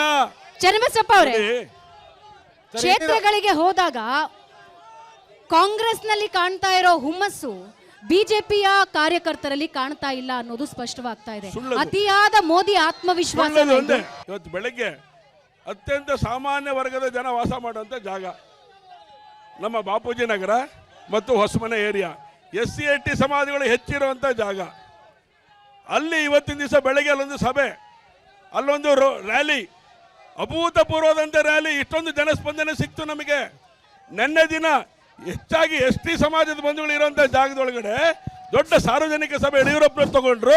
ಇಷ್ಟೊಂದು ಜನ ಬೆಂಬಲ ಇರುವಂತ ಭಾರತೀಯ ಜನತಾ ಪಾರ್ಟಿಗೆ ಏನು ಬೆಂಬಲ ಸಿಗ್ತಾ ಇಲ್ಲ ಅಂತ ಹೇಳುವಂತ ಮಾತುಗಳನ್ನ ಆಡ್ತಾ ಇದ್ದಾರೆ ಅಂತ ಹೇಳಿದ್ರೆ ಇದು ಕಾಂಗ್ರೆಸ್ ಸುಳ್ಳು ಹೇಳ್ತಾರಂತ ಸಂಗತಿ ಮತ್ತೊಂದು ಸಾಕ್ಷಿ. ಹಿಂದುತ್ವವಾದ ಪ್ರಶ್ನೆ ಬಂದಾಗ ಈಶ್ವರಪ್ಪ ಕಟ್ಟರ್ ಹಿಂದುತ್ವವಾದಿ ಅಂತಕ್ಕಂಥ ಚರ್ಚೆ ಇದೆ. ಅವರೇ ನೇರವಾಗಿ ಚುನಾವಣೆಗೆ ಸ್ಪರ್ಧೆ ಮಾಡಿರುವಂಥ ಕಾರಣಕ್ಕಾಗಿ ಹಿಂದುತ್ವದ ಪ್ರಯೋಗವೂ ಆಗಿರ್ತಕ್ಕಂಥ ಈ ಲೋಕಸಭಾ ಕ್ಷೇತ್ರದಲ್ಲಿ ಹಿಂದುತ್ವದ ಪರವಾಗಿರ್ತಕ್ಕಂಥ ಮತಗಳು ಇನ್ನೂ ಕೂಡ ಬಿಜೆಪಿಗೆ ಬರುತ್ತೆ ಅಂತ ನೀವು ಯಾವ ಗ್ಯಾರಂಟಿ? ನನ್ನ ಇನ್ನೊಂದು ಪ್ರಶ್ನೆ ಆಡ್ ಮಾಡ್ಬಿಡ್ತೀನಿ ಸರ್. ಹಿಂದುತ್ವದ ಫೈರ್ ಬ್ರ್ಯಾಂಡ್ ಅಂತ ಯಾರೆಲ್ಲ ಇದ್ರು ಅವರೆಲ್ಲರಿಗೂ ಈ ಬಾರಿ ಟಿಕೆಟ್ ಮಿಸ್ ಆಗಿದೆ. ಇದು ಬಿಜೆಪಿ ಕಾರ್ಯಕರ್ತರಿಗೆ ಏನ್ ಸಂದೇಶ ಕೊಡುತ್ತೆ ಸರ್? ಭಾರತೀಯ ಜನತಾ ಪಾರ್ಟಿ ವಿಚಾರನೆ ಹಿಂದುತ್ವ. ಯಾವತ್ತು ಭಾರತೀಯ ಜನಸಂಘ 51ರಲ್ಲಿ ಪ್ರಾರಂಭ ಆಯಿತು, 80ರಲ್ಲಿ ಬಿಜೆಪಿ ಹೊರಗಡೆ ಬಂದ್ವಿ, 51ರಿಂದ 50ರವರೆಗೂ ಕೂಡ ನಮ್ದು ವಿಚಾರ ಹಿಂದುತ್ವದ ವಿಚಾರನೆ. 83 ಹಿಂದೂ ಹಿತರಕ್ಷಕರಿಗೆ ಮತ ನೀಡಿ ಅಂತ ಕೇಳಿದಂತದ್ದು ಭಾರತೀಯ Janata party. Sir, Nalin Kumar ticket miss ಆಗಿದೆ, ಪ್ರತಾಪ್ ಸಿಂಹ ಟಿಕೆಟ್ ಮಿಸ್ ಆಗಿದೆ, ಅನಂತ್ ಕುಮಾರ್ ಹೆಗಡೆ ಮಿಸ್ ಆಗಿದೆ, ಈಶ್ವರಪ್ಪ ಅವರನ್ನ ಪಕ್ಷದಿಂದಾನೇ ಉಚ್ಚಾಟನೆ ಮಾಡಿದ್ದೀರಾ. ನಳಿನ್ ಕುಮಾರ್ ಅವರಿಗೆ ಮೊದಲು ಟಿಕೆಟ್ ಕೊಡ್ತಲ್ಲ, ಮೊದಲು ಟಿಕೆಟ್ ಕೊಟ್ಟಂತ ಸಂದರ್ಭ ನಮ್ಮ ರಾಜ್ಯಾಧ್ಯಕ್ಷರವರು ಇಡೀ ಹಿಂದುತ್ವದ ಆಧಾರವಾಗಿ ಕೆಲಸ ಮಾಡಿದಂಥ ವ್ಯಕ್ತಿ ಅವರು. ಅದಕ್ಕೋಸ್ಕರನೇ ಟಿಕೆಟ್ ಕೊಟ್ಟಿದ್ದು. ಅವ್ರಿಗೆ ವಂಚನೆ ಮಾಡಿಲ್ಲ ಭಾರತೀಯ ಜನತಾ ಪಾರ್ಟಿ, ಯಾವತ್ತೂ ಕೂಡ ಮಾಡಿಲ್ಲ. ಈಶ್ವರಪ್ಪನವರಿಗೆ ಟಿಕೆಟ್ ಕೊಟ್ಟಿದ್ದು ಭಾರತೀಯ ಜನತಾ ಪಾರ್ಟಿನೇ. ಹಾಗಾಗಿ ಯಾರಿಗೂ ಕೂಡ ಈ ಮೊದಲು 89ರಲ್ಲಿ ಈಶ್ವರಪ್ಪನವರು ಗೆದ್ದಾಗ ಹಿಂದುತ್ವದ ವಿಚಾರದಲ್ಲೇ ಗೆದ್ದಿರೋದು ನಾವು. ಹಿಂದುತ್ವ ಅಂತ ಹೇಳ್ತಾ ಇದ್ದಾರೆ ಶಿವಮೊಗ್ಗ ಜಿಲ್ಲೆಯಲ್ಲಿ. ಇಲ್ಲಿ ನಡೀತಾ ಇರ್ತಕ್ಕಂಥ ಕನ್ಸ್ಟ್ರಕ್ಷನ್ ಎಲ್ಲ ಯಾರು ಮಾಡ್ತಾ ಇದ್ದಾರೆ ಕೇಳಿ ನೋಡಿ. ಮಾಲನ್ನ 90 ವರ್ಷಕ್ಕೆ ಲೀಸ್ ಕೊಟ್ಟಂತವ್ರು ಯಾರು ಅಂತ ಸ್ವಲ್ಪ ಕೇಳಿ ದಯಮಾಡಿ. ಸ್ವಲ್ಪ ಶಿವಮೊಗ್ಗ ಜಿಲ್ಲೆಯ ಚಿತ್ರಣ ಸ್ವಲ್ಪ ಮಾಡಿ ಮೇಡಮ್. ಮೇಡಮ್, ಈಗೇನು ಈಶ್ವರಪ್ಪನವರು 1.5 ಲಕ್ಷ ಮತ ತಗೊಂಡ್ರೆ ರಾಘವೇಂದ್ರ ಅವರಿಗೆ ಚುನಾವಣೆಯಲ್ಲಿ ತೊಂದರೆ ಆಗುತ್ತೆ ಅಂತ ಏನು ಹೇಳ್ತಾ ಇದ್ದೀರಾ? ಅದನ್ನ 2 ಲಕ್ಷ ಮತಗಳ ಸೃಷ್ಟಿನ JDS ಪಕ್ಷ ಮಾಡಿಕೊಡುತ್ತೆ. JDS ಪಕ್ಷದ ಶಿವಮೊಗ್ಗ ಜಿಲ್ಲೆಯಲ್ಲಿ ಆಲ್ರೆಡಿ JDS ಪಕ್ಷ 2 ಲಕ್ಷದಿಂದ ಹೆಚ್ಚು ಮತಗಳನ್ನು ರಾಘವೇಂದ್ರ ಕೊಡಿಸುತ್ತೆ. ಶಿವಮೊಗ್ಗ ಜಿಲ್ಲೆಯಲ್ಲಿ ಮಾಜಿ ಮುಖ್ಯಮಂತ್ರಿಗಳಾಗಿದ್ದಾರೆ, ಮಂತ್ರಿಗಳಾಗಿದ್ದಾರೆ, ಯಾರು ಕೇಂದ್ರ ಮಂತ್ರಿ ಆಗಿಲ್ಲ. ಮುಂದಿನ ದಿನಗಳಲ್ಲಿ BY ರಾಘವೇಂದ್ರ ಕೇಂದ್ರ ಮಂತ್ರಿ ಆಗೇ ಆಗ್ತಾರೆ ಶಿವಮೊಗ್ಗ ಜಿಲ್ಲೆಯಿಂದ. ನರಸಿಂಹ ಅವರೇ, ಪ್ರಕರಣ ಹೊರಗೆ ಬಂದ ನಂತರ ಕಾರ್ಯಕರ್ತರು ನಾಯಕರು ಆಚೆ ಬರ್ತಾ ಇಲ್ಲ. ಈಗ ಆ ಕಾರ್ಯಕರ್ತರು ನಾಯಕರು ಆಚೆ ಬಂದು ಮತಗಳನ್ನ ಒಗ್ಗೂಡಿಸ್ತಾರ JDS? ತಾವೇನ್ ಹೇಳ್ತಾ ಇದ್ದೀರಾ? ಪ್ರಕರಣ ಆಚೆ ಬಂದ ನಂತರ ನಾಯಕರು ಬರ್ತಾ ಇಲ್ಲ ಅಂತ? ಹಾಸನದಲ್ಲೇ ಕಾರ್ಯಕರ್ತರು ಮತ್ತು ನಾಯಕರು ಚುನಾವಣೆ ಆಚೆ 3 ದಿವಸ ಬಂದಿಲ್ಲ. ಇರಬೇಕಾದ್ರೆ ಮಾತ್ರ CD ಹೊರಗೆ ಬಂತು, ಮೊಬೈಲ್ ಹೊರಗೆ ಬಂತು. ಚುನಾವಣೆ 3 ದಿವಸ ಇದ್ದಾಗ ಮಾತ್ರ ಯಾಕೆ ಬಂತು? ಯಾವಾಗ ನಮಗೆ ಬೆಂಗಳೂರು ಗ್ರಾಮಾಂತರದಲ್ಲಿ JDS ಪಕ್ಷ ಬಿಜೆಪಿ ಮೈತ್ರಿಯಲ್ಲಿ ಇವತ್ತು ಡಾಕ್ಟರ್ CN ಮಂಜುನಾಥ್ ಅವರು ಅತ್ಯಧಿಕ ಮತಗಳಿಂದ ಗೆಲ್ತಾರೆ ಅನ್ನೋ ಒಂದು ಭಾವನೆ ಸೃಷ್ಟಿ ಆಯಿತು, ಅವಾಗ ಶುರು ಆಯಿತು ಈ ಪ್ರಕರಣ.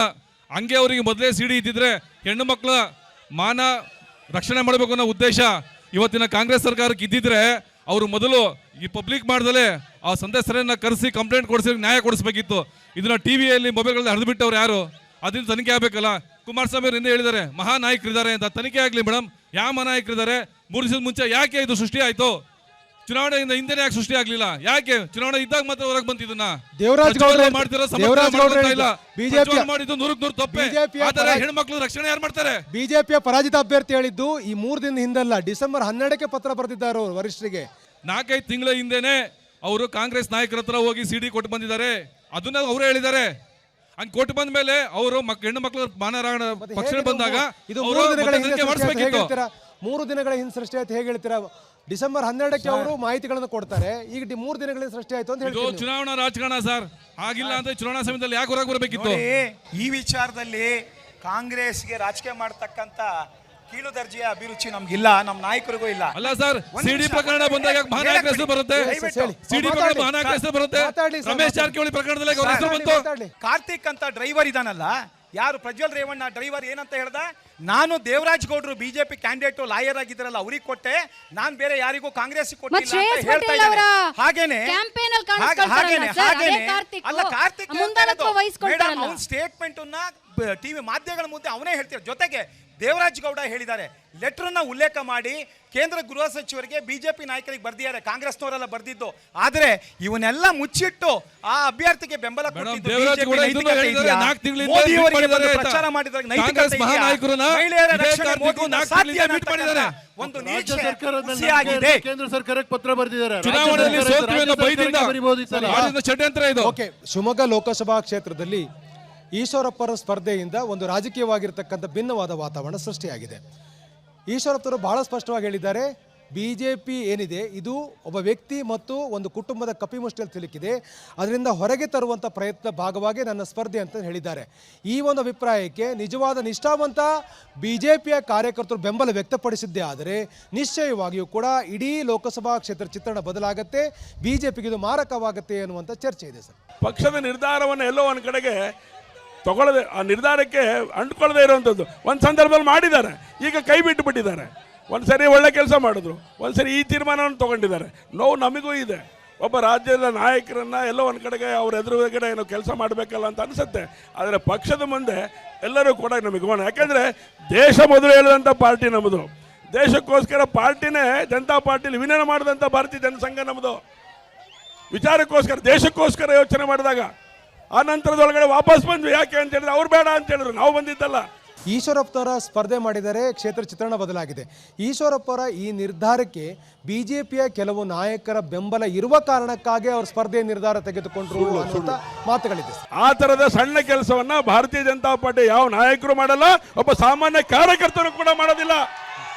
ಶಿವಮೊಗ್ಗದಲ್ಲೇ ಪಕ್ಷದ್ರೋಹದ ಕೆಲಸವನ್ನು ಒಬ್ಬ ಸಾಮಾನ್ಯ ಕಾರ್ಯಕರ್ತರು ಮಾಡೋದಿಲ್ಲ. ಚುನಾವಣೆ ಶಿವಮೊಗ್ಗದಲ್ಲಿ ನಾಯಕರು ಮಾಡ್ತಾರೆ. ಎಷ್ಟು ಜನ ಕಾರ್ಯಕರ್ತರು ಇಷ್ಟು ಗಟ್ಟಿ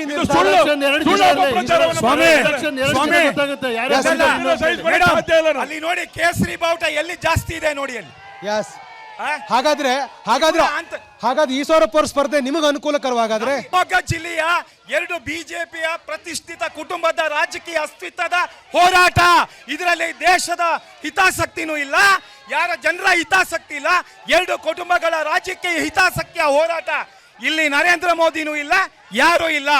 ಕಾಂಗ್ರೆಸ್ ಜನರ ಪರವಾಗಿ ಅವರಿಗೆ ನಮ್ಮ 5 ಗ್ಯಾರಂಟಿಗಳನ್ನು ಕೊಟ್ಟು ನಾವು ಅವರ ಒಂದು ಮನವನ್ನ ಗೆದ್ದಿದ್ದೀವಿ. ನಾವು ಈ ಲೋಕಸಭಾ ಚುನಾವಣೆಯಲ್ಲಿ ಸ್ಪರ್ಧೆ ಮಾಡಿರ್ತಕ್ಕಂಥ ಗೀತಾ ಶಿವರಾಜ್ ಕುಮಾರ್ ಅವರು ವೈಯಕ್ತಿಕವಾಗಿ ಇಷ್ಟಪಟ್ಟು ಬಂದು ಸ್ಪರ್ಧೆ ಮಾಡಿರ್ತಕ್ಕಂಥ ಚುನಾವಣೆ ಅಥವಾ ಅವರ ಸಹೋದರರ ಒತ್ತಾಯಕ್ಕೆ ಬಂದು ಇಲ್ಲಿ ಸ್ಪರ್ಧೆ ಮಾಡಿರ್ತಕ್ಕಂಥ? ನೋಡಿ ಸರ್, ಇದು ವೈಯಕ್ತಿಕವಾಗಿ ಅವರಿಗೂ ಇಚ್ಛೆ ಇದೆ.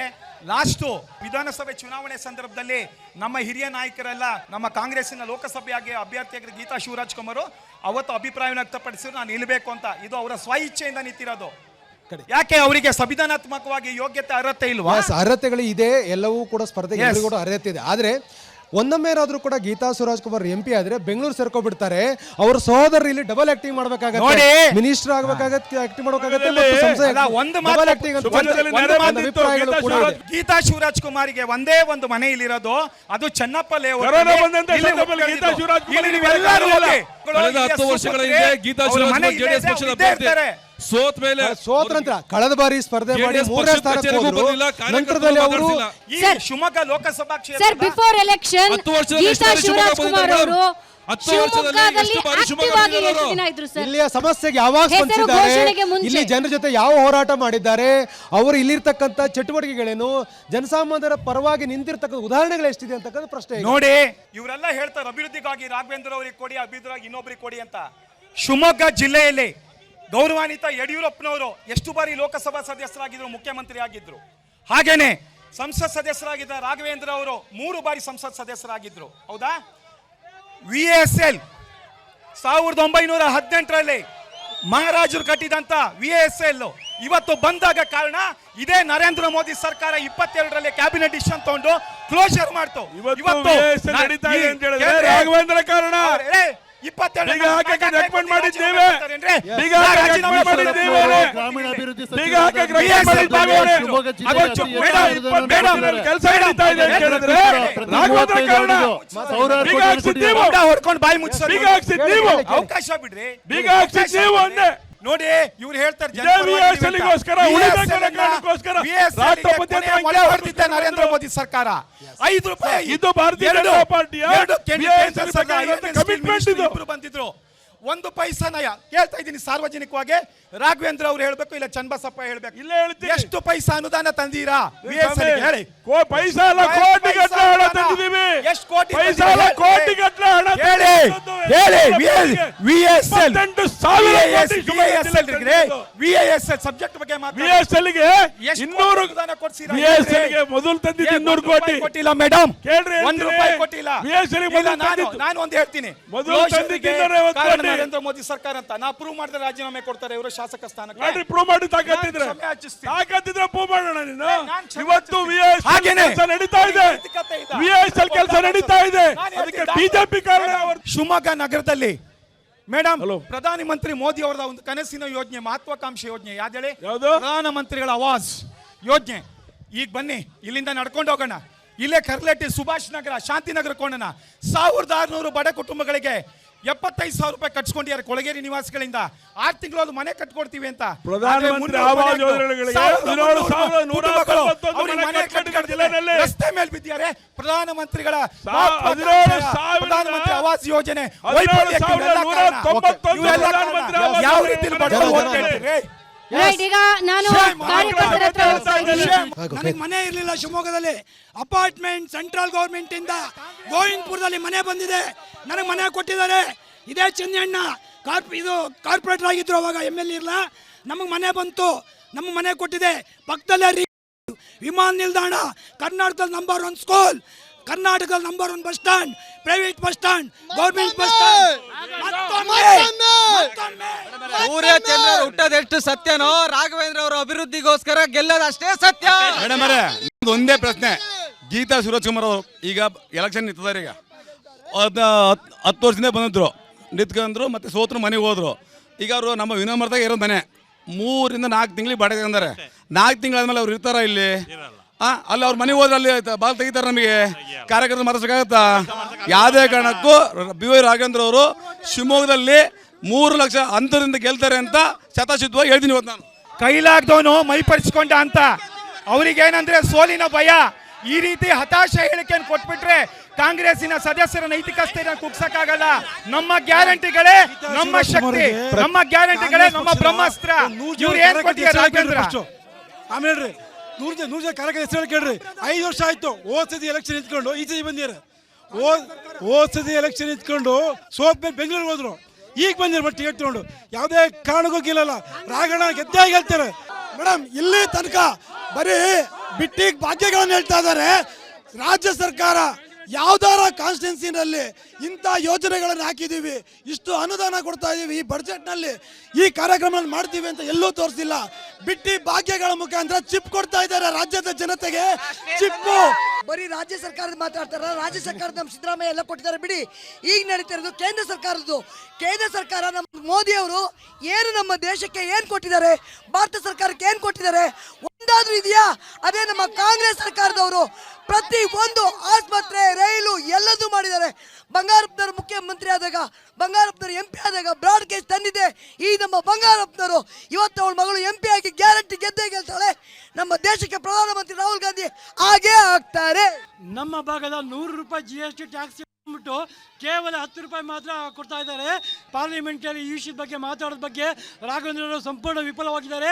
ಚನ್ನಬಸಪ್ಪ ಅವರೇ, ಒಂದು ಕಾಂಗ್ರೆಸ್ನ ಕಾರ್ಯಕರ್ತರು ಚೊಂಬು ಹಿಡ್ಕೊಂಡು ಚೊಂಬು ಪ್ರತಿಭಟನೆ ಮಾಡ್ತಾ ಇದ್ದಾರೆ. ಇನ್ನೊಂದು ಅನುದಾನ ಕೊಡುವಲ್ಲಿ, ಪರಿಹಾರ ಕೊಡುವಲ್ಲಿ ಕೇಂದ್ರ ಮಲತಾಯಿ ಧೋರಣೆ ತೋರ್ತಾ ಇದೆ ಅನ್ನೋದು ಕಾಂಗ್ರೆಸ್ ಕಾರ್ಯಕರ್ತರ ಆರೋಪ. 63 ವರ್ಷ ರಾಜ್ಯಭಾರ ಮಾಡಿ ಏನ್ ಕೊಟ್ವಿ ಅಂತ ಅವರೇ ಹೇಳ್ಕೊಂಡ್ ಬಿಟ್ಟಿದ್ದಾರೆ. ನಾವು ಕೊಟ್ಟಿದ್ದೀವಿ ಚೊಂಬು, ನಾವು ಅಕ್ಷಯ ಪಾತ್ರೆಯನ್ನ ಕೊಟ್ಟಿದ್ದೇವೆ, ಅಕ್ಷಯ ಪಾತ್ರೆಯನ್ನ ಕೊಟ್ಟಿದ್ದೇವೆ. ಚೊಂಬಿಡ್ಕೊಂಡು ಹೋಗ್ತಾ ಇದೆ ಅಂತ ತಾಯಂದಿರ ಗೌರವವನ್ನು ಕಾಪಾಡಿದ್ದೇವೆ. ಚೊಂಬಿಡ್ಕೊಂಡು ಶೌಚಕ್ಕೆ ಹೋಗುವಂತ ವ್ಯವಸ್ಥೆ ಏನಿತ್ತಲ್ಲ ಅದನ್ನ ಬದಲಾವಣೆ ಮಾಡಿರುವಂತದ್ದು ನರೇಂದ್ರ ಮೋದಿ ಸರ್ಕಾರ. ಸಾಮಾನ್ಯ ಜನಗಳು ವಾಸ ಮಾಡಿರ್ತಕ್ಕಂಥ ಹೊಸಮನೆ ಮತ್ತು ಈ ಬಾಪೂಜಿ ನಗರದಲ್ಲಿ ದಲಿತರು ಇದ್ದಾರೆ. ದಲಿತರೆಲ್ಲ ತುಂಬ ಎಲ್ಲ ಕಾರ್ಯಕ್ರಮ ಮಾಡಿ ಬೆಳಗ್ಗೆಯಿಂದ ಸಪೋರ್ಟ್ ಮಾಡ್ತಿದ್ದಾರಂತ. ನಾವು ಇದೇ ಪ್ರಶ್ನೆ ಹೇಳೋಕ್ಕೆ ಇಷ್ಟಪಡ್ತೀನಿ. ನಿಮ್ಮ ಪಕ್ಷದ ಒಂದು ಯೋಚನೆ ನಮ್ಮದು ಹಿಂದುತ್ವ ಅಂತ ಹೇಳ್ತೀರಾ. ಹಿಂದುತ್ವ ಮಣಿಪುರದಲ್ಲಿ ನಡೀತಕ್ಕಂಥ ಒಬ್ಬ ಅನಾವಶ್ಯಕ ಕೃತ್ಯ, ಅದು ಮನುಷ್ಯತ್ವ ಕೃತ್ಯ. ಆ ಕೃತ್ಯನ ಮೋದಿಯವರು ಅದನ್ನು ಬಂದು ವಾಯ್ಸು ಧ್ವನಿನೇ ಎತ್ತಲಿಲ್ಲ. ಇಂದು ಮತ್ತೆ ಈ ದಲಿತರು ಹೆಣ್ಮಕ್ಳುಗಳು ಅತ್ಯಾಚಾರಕ್ಕೆ ಎಷ್ಟೋ ಜನ ಈಡಾಗ್ತಿದ್ದಾರೆ. ಅವ್ರ ಬಗ್ಗೆ ಧ್ವನಿ ಎತ್ತಕ್ಕಾಗಿಲ್ಲ ನೀವು. ಇವತ್ತು ನರೇಂದ್ರ ಮೋದಿ ಅವರು ಫಸ್ಟ್ ಗೌರ್ಮೆಂಟಲ್ಲಿ ದೇಶಕ್ಕೆ 2 ಕೋಟಿ ಉದ್ಯೋಗ ಕೊಡ್ತೀವಿ ಅಂದರು. ಅದೇ ಮೋದಿಯವರು ಯುವಕರು ಕೆಲಸ ಇಲ್ಲ ಅಂದರೆ ಪಕೋಡ ಮಾರಿ ಅಂತ ಹೇಳಿದ್ರೆ ನರೇಂದ್ರ ಮೋದಿ ಅವರು ಹೇಳಿದ್ದು. ಇವತ್ತು ಯಾರೋ ಒಬ್ಬರು BJP ಅವ್ರು ಹೇಳ್ತಾರೆ, ಗೀತಾ ಶಿವರಾಜ್ ಕುಮಾರ್ 3 ತಿಂಗಳು 4 ತಿಂಗಳು ಮನೆ ಬಾಡಿಗೆ ಮಾಡ್ತಾರೆ ಅಂತ ಹೇಳಿ. ಅದೇ ರೀತಿ BY ರಾಘವೇಂದ್ರ ಅವರಿಗೆ BJP ಕಾರ್ಯಕರ್ತರು ನೆನಪಾಗೋದು ಯಾವಾಗ ಗೊತ್ತಾ? 2 ತಿಂಗಳು 3 ತಿಂಗಳು ಎಲೆಕ್ಷನ್ ಬರ್ತಲ್ಲ ಅವಾಗ ಮಾತ್ರ BJP ಕಾರ್ಯಕರ್ತರು ನೆನಪಾಗೋದು. ಅವ್ರೇನಿದ್ರು ಈ 4 ವರ್ಷ ಅವ್ರ ತಂದೆ ಯಡಿಯೂರಪ್ಪ, ವಿಜೇಂದ್ರ. ಬಟ್ ಚುನಾವಣೆ ಬಂದ ಮಾತ್ರ BJP ಕಾರ್ಯಕರ್ತರನ್ನ ರಾಘವೇಂದ್ರ ಅವ್ರಿಗೆ ನೆನಪಾಗೋದು. 2 ಕೋಟಿ ಉದ್ಯೋಗ ಸೃಷ್ಟಿ ಪ್ರತಿ ವರ್ಷ ಅಂತ ಹೇಳ್ತಾ ಇದ್ರು, ನಿರುದ್ಯೋಗ ಸೃಷ್ಟಿ ಮಾಡಿಲ್ಲ. 18,000 ಯುವಕರು ಶಿವಮೊಗ್ಗ ಜಿಲ್ಲೆನೊಳಗೆ ಕಾರ್ಯವನ್ನು ಮಾಡಲಿಕ್ಕೆ ಶಕ್ತಿ ಕೊಟ್ಟಿರುವಂತದ್ದು ಮೋದಿ ಅವರ ಕಾರ್ಯದ ಪರಿಣಾಮ. ಕೌಶಲ್ಯಾಭಿವೃದ್ಧಿ ಯೋಜನೆ ಅಡಿಯೊಳಗಡೆ ಇಲಾಖೆಗಳಿಗೆ ಹೋಗಿ ನೋಡ್ಕೊಂಡು ಬನ್ನಿ ನೀವು. ಎಷ್ಟು ಜನ ಯುವಕರು ಏನೇನು ಮಾಡ್ತಾ ಇದ್ದಾರೆ ಇವತ್ತು ಉದ್ಯೋಗ ಅಂತ ಹೇಳಿ. ಉದ್ಯೋಗ ಸೃಷ್ಟಿ ಮಾಡ್ತಾ ಇದ್ದೇವೆ. ಯುವಕರ ಉದ್ಯೋಗದ ಮೂಲಕ ಯುವಕರು 10 ಜನಕ್ಕೆ ಕೆಲಸ ಕೊಡೋ ಹಾಗೆ ಬೇಕಾಗಿರುವಂತ ಶಕ್ತಿಯನ್ನು ಕೊಡ್ತಾ ಇದೆ ನರೇಂದ್ರ ಮೋದಿ ಸರ್ಕಾರ. ಶಿವಮೊಗ್ಗ ಅಖಾಡದ ರಾಜಕೀಯ ಚಿತ್ರಣ ನಿಮ್ಮ ಮುಂದೆ. ಆಸ್ತಿ ತೆರಿಗೆ ಮೇಲೆ 30% ರೈಸ್ ಮಾಡಿದ್ದಾರೆ. ಆಸ್ತಿ ತೆರಿಗೆನ ಜಾಸ್ತಿ ಮಾಡಿದ್ದಾರೆ. ಮತ್ತು ಸ್ಟಾಂಪ್ ಡ್ಯೂಟಿ ರಿಜಿಸ್ಟ್ರೇಷನ್ 30% ರೈಸ್ ಮಾಡಿದ್ದಾರೆ. ಅದೇ ರೀತಿ ಲಿಕ್ಕರ್ 30% ರೈಸ್ ಮಾಡಿದ್ದಾರೆ. ಈ ತರ ಕಮರ್ಷಿಯಲ್ ರೇಟ್ಗಳನ್ನ ರೈಸ್ ಮಾಡಿದ್ದಾರೆ. ಅಕ್ಕಿ, ಬೇಳೆ, ಕಾಳು ಎಲ್ಲದ್ರ ಮೇಲೆ ರೇಟ್ ರೈಸ್ ಆಗಿದೆ. ಬಡವರು ಬದುಕೋ ಅಂತ ಪರಿಸ್ಥಿತಿ ಇಲ್ಲ ಕಾಂಗ್ರೆಸ್ ಸರ್ಕಾರದಲ್ಲಿ. ಇವತ್ತು ಬರ ಪರಿಸ್ಥಿತಿ ಇದೆ. ರೈತರ ಬಗ್ಗೆ ಕಾಳಜಿ ಇಲ್ಲ ಕಾಂಗ್ರೆಸ್ ಸರ್ಕಾರಕ್ಕೆ. ಇವತ್ತು ಓಟಿಗಾಗಿ ಹಣೆಯಿರೋ ಕುಂಕುಮ ಅಳಿಸ್ಕೊಂತ ಇದ್ದಾರೆ. ಹಿಂದುತ್ವಕ್ಕೆ ಬೆಲೆ ಕೊಡ್ತಿಲ್ಲ ಇವತ್ತು ಕಾಂಗ್ರೆಸ್ ಅವರು. 370 ಆರ್ಟಿಕಲ್ ಆಗಲಿ, ರೋಪೇ, ಹೈವೇ, ರೈಲ್ವೆ ಎಲ್ಲ ಅಭಿವೃದ್ಧಿ ಆಗಿರೋದು ರಾಘಣ್ಣ ಮೋದಿ ಅವರಿಂದ. ಇವತ್ತು ರಾಮ ಮಂದಿರ ಆಗಿರೋದು ಇವತ್ತು ಮೋದಿಜಿ. ಓಕೆ, ರಮೇಶ್ ಹೆಗಡೆ ಅವರೇ, ಒಂದು ಕೈಯಲ್ಲಿ ಕೊಟ್ಟು ಇನ್ನೊಂದು ಕೈಯಲ್ಲಿ ಕಸ್ಕೊಳ್ತಿದ್ದೀರಾ ಅಂತ. ಇವತ್ತು ಬಡವರಿಗೆ ಆರ್ಥಿಕ ಚೈತನ್ಯ ನೀಡಿದ್ದು ಕಾಂಗ್ರೆಸ್ ನಮ್ಮ ಗ್ಯಾರಂಟಿ ಮೂಲಕ. 74,000 ಕೋಟಿ ರೈತರ ಸಾಲ ಮನ್ನಾ ಮಾಡಿದ್ದು ಡಾಕ್ಟರ್ ಮನಮೋಹನ್ ಸಿಂಗ್ ಸರ್ಕಾರ.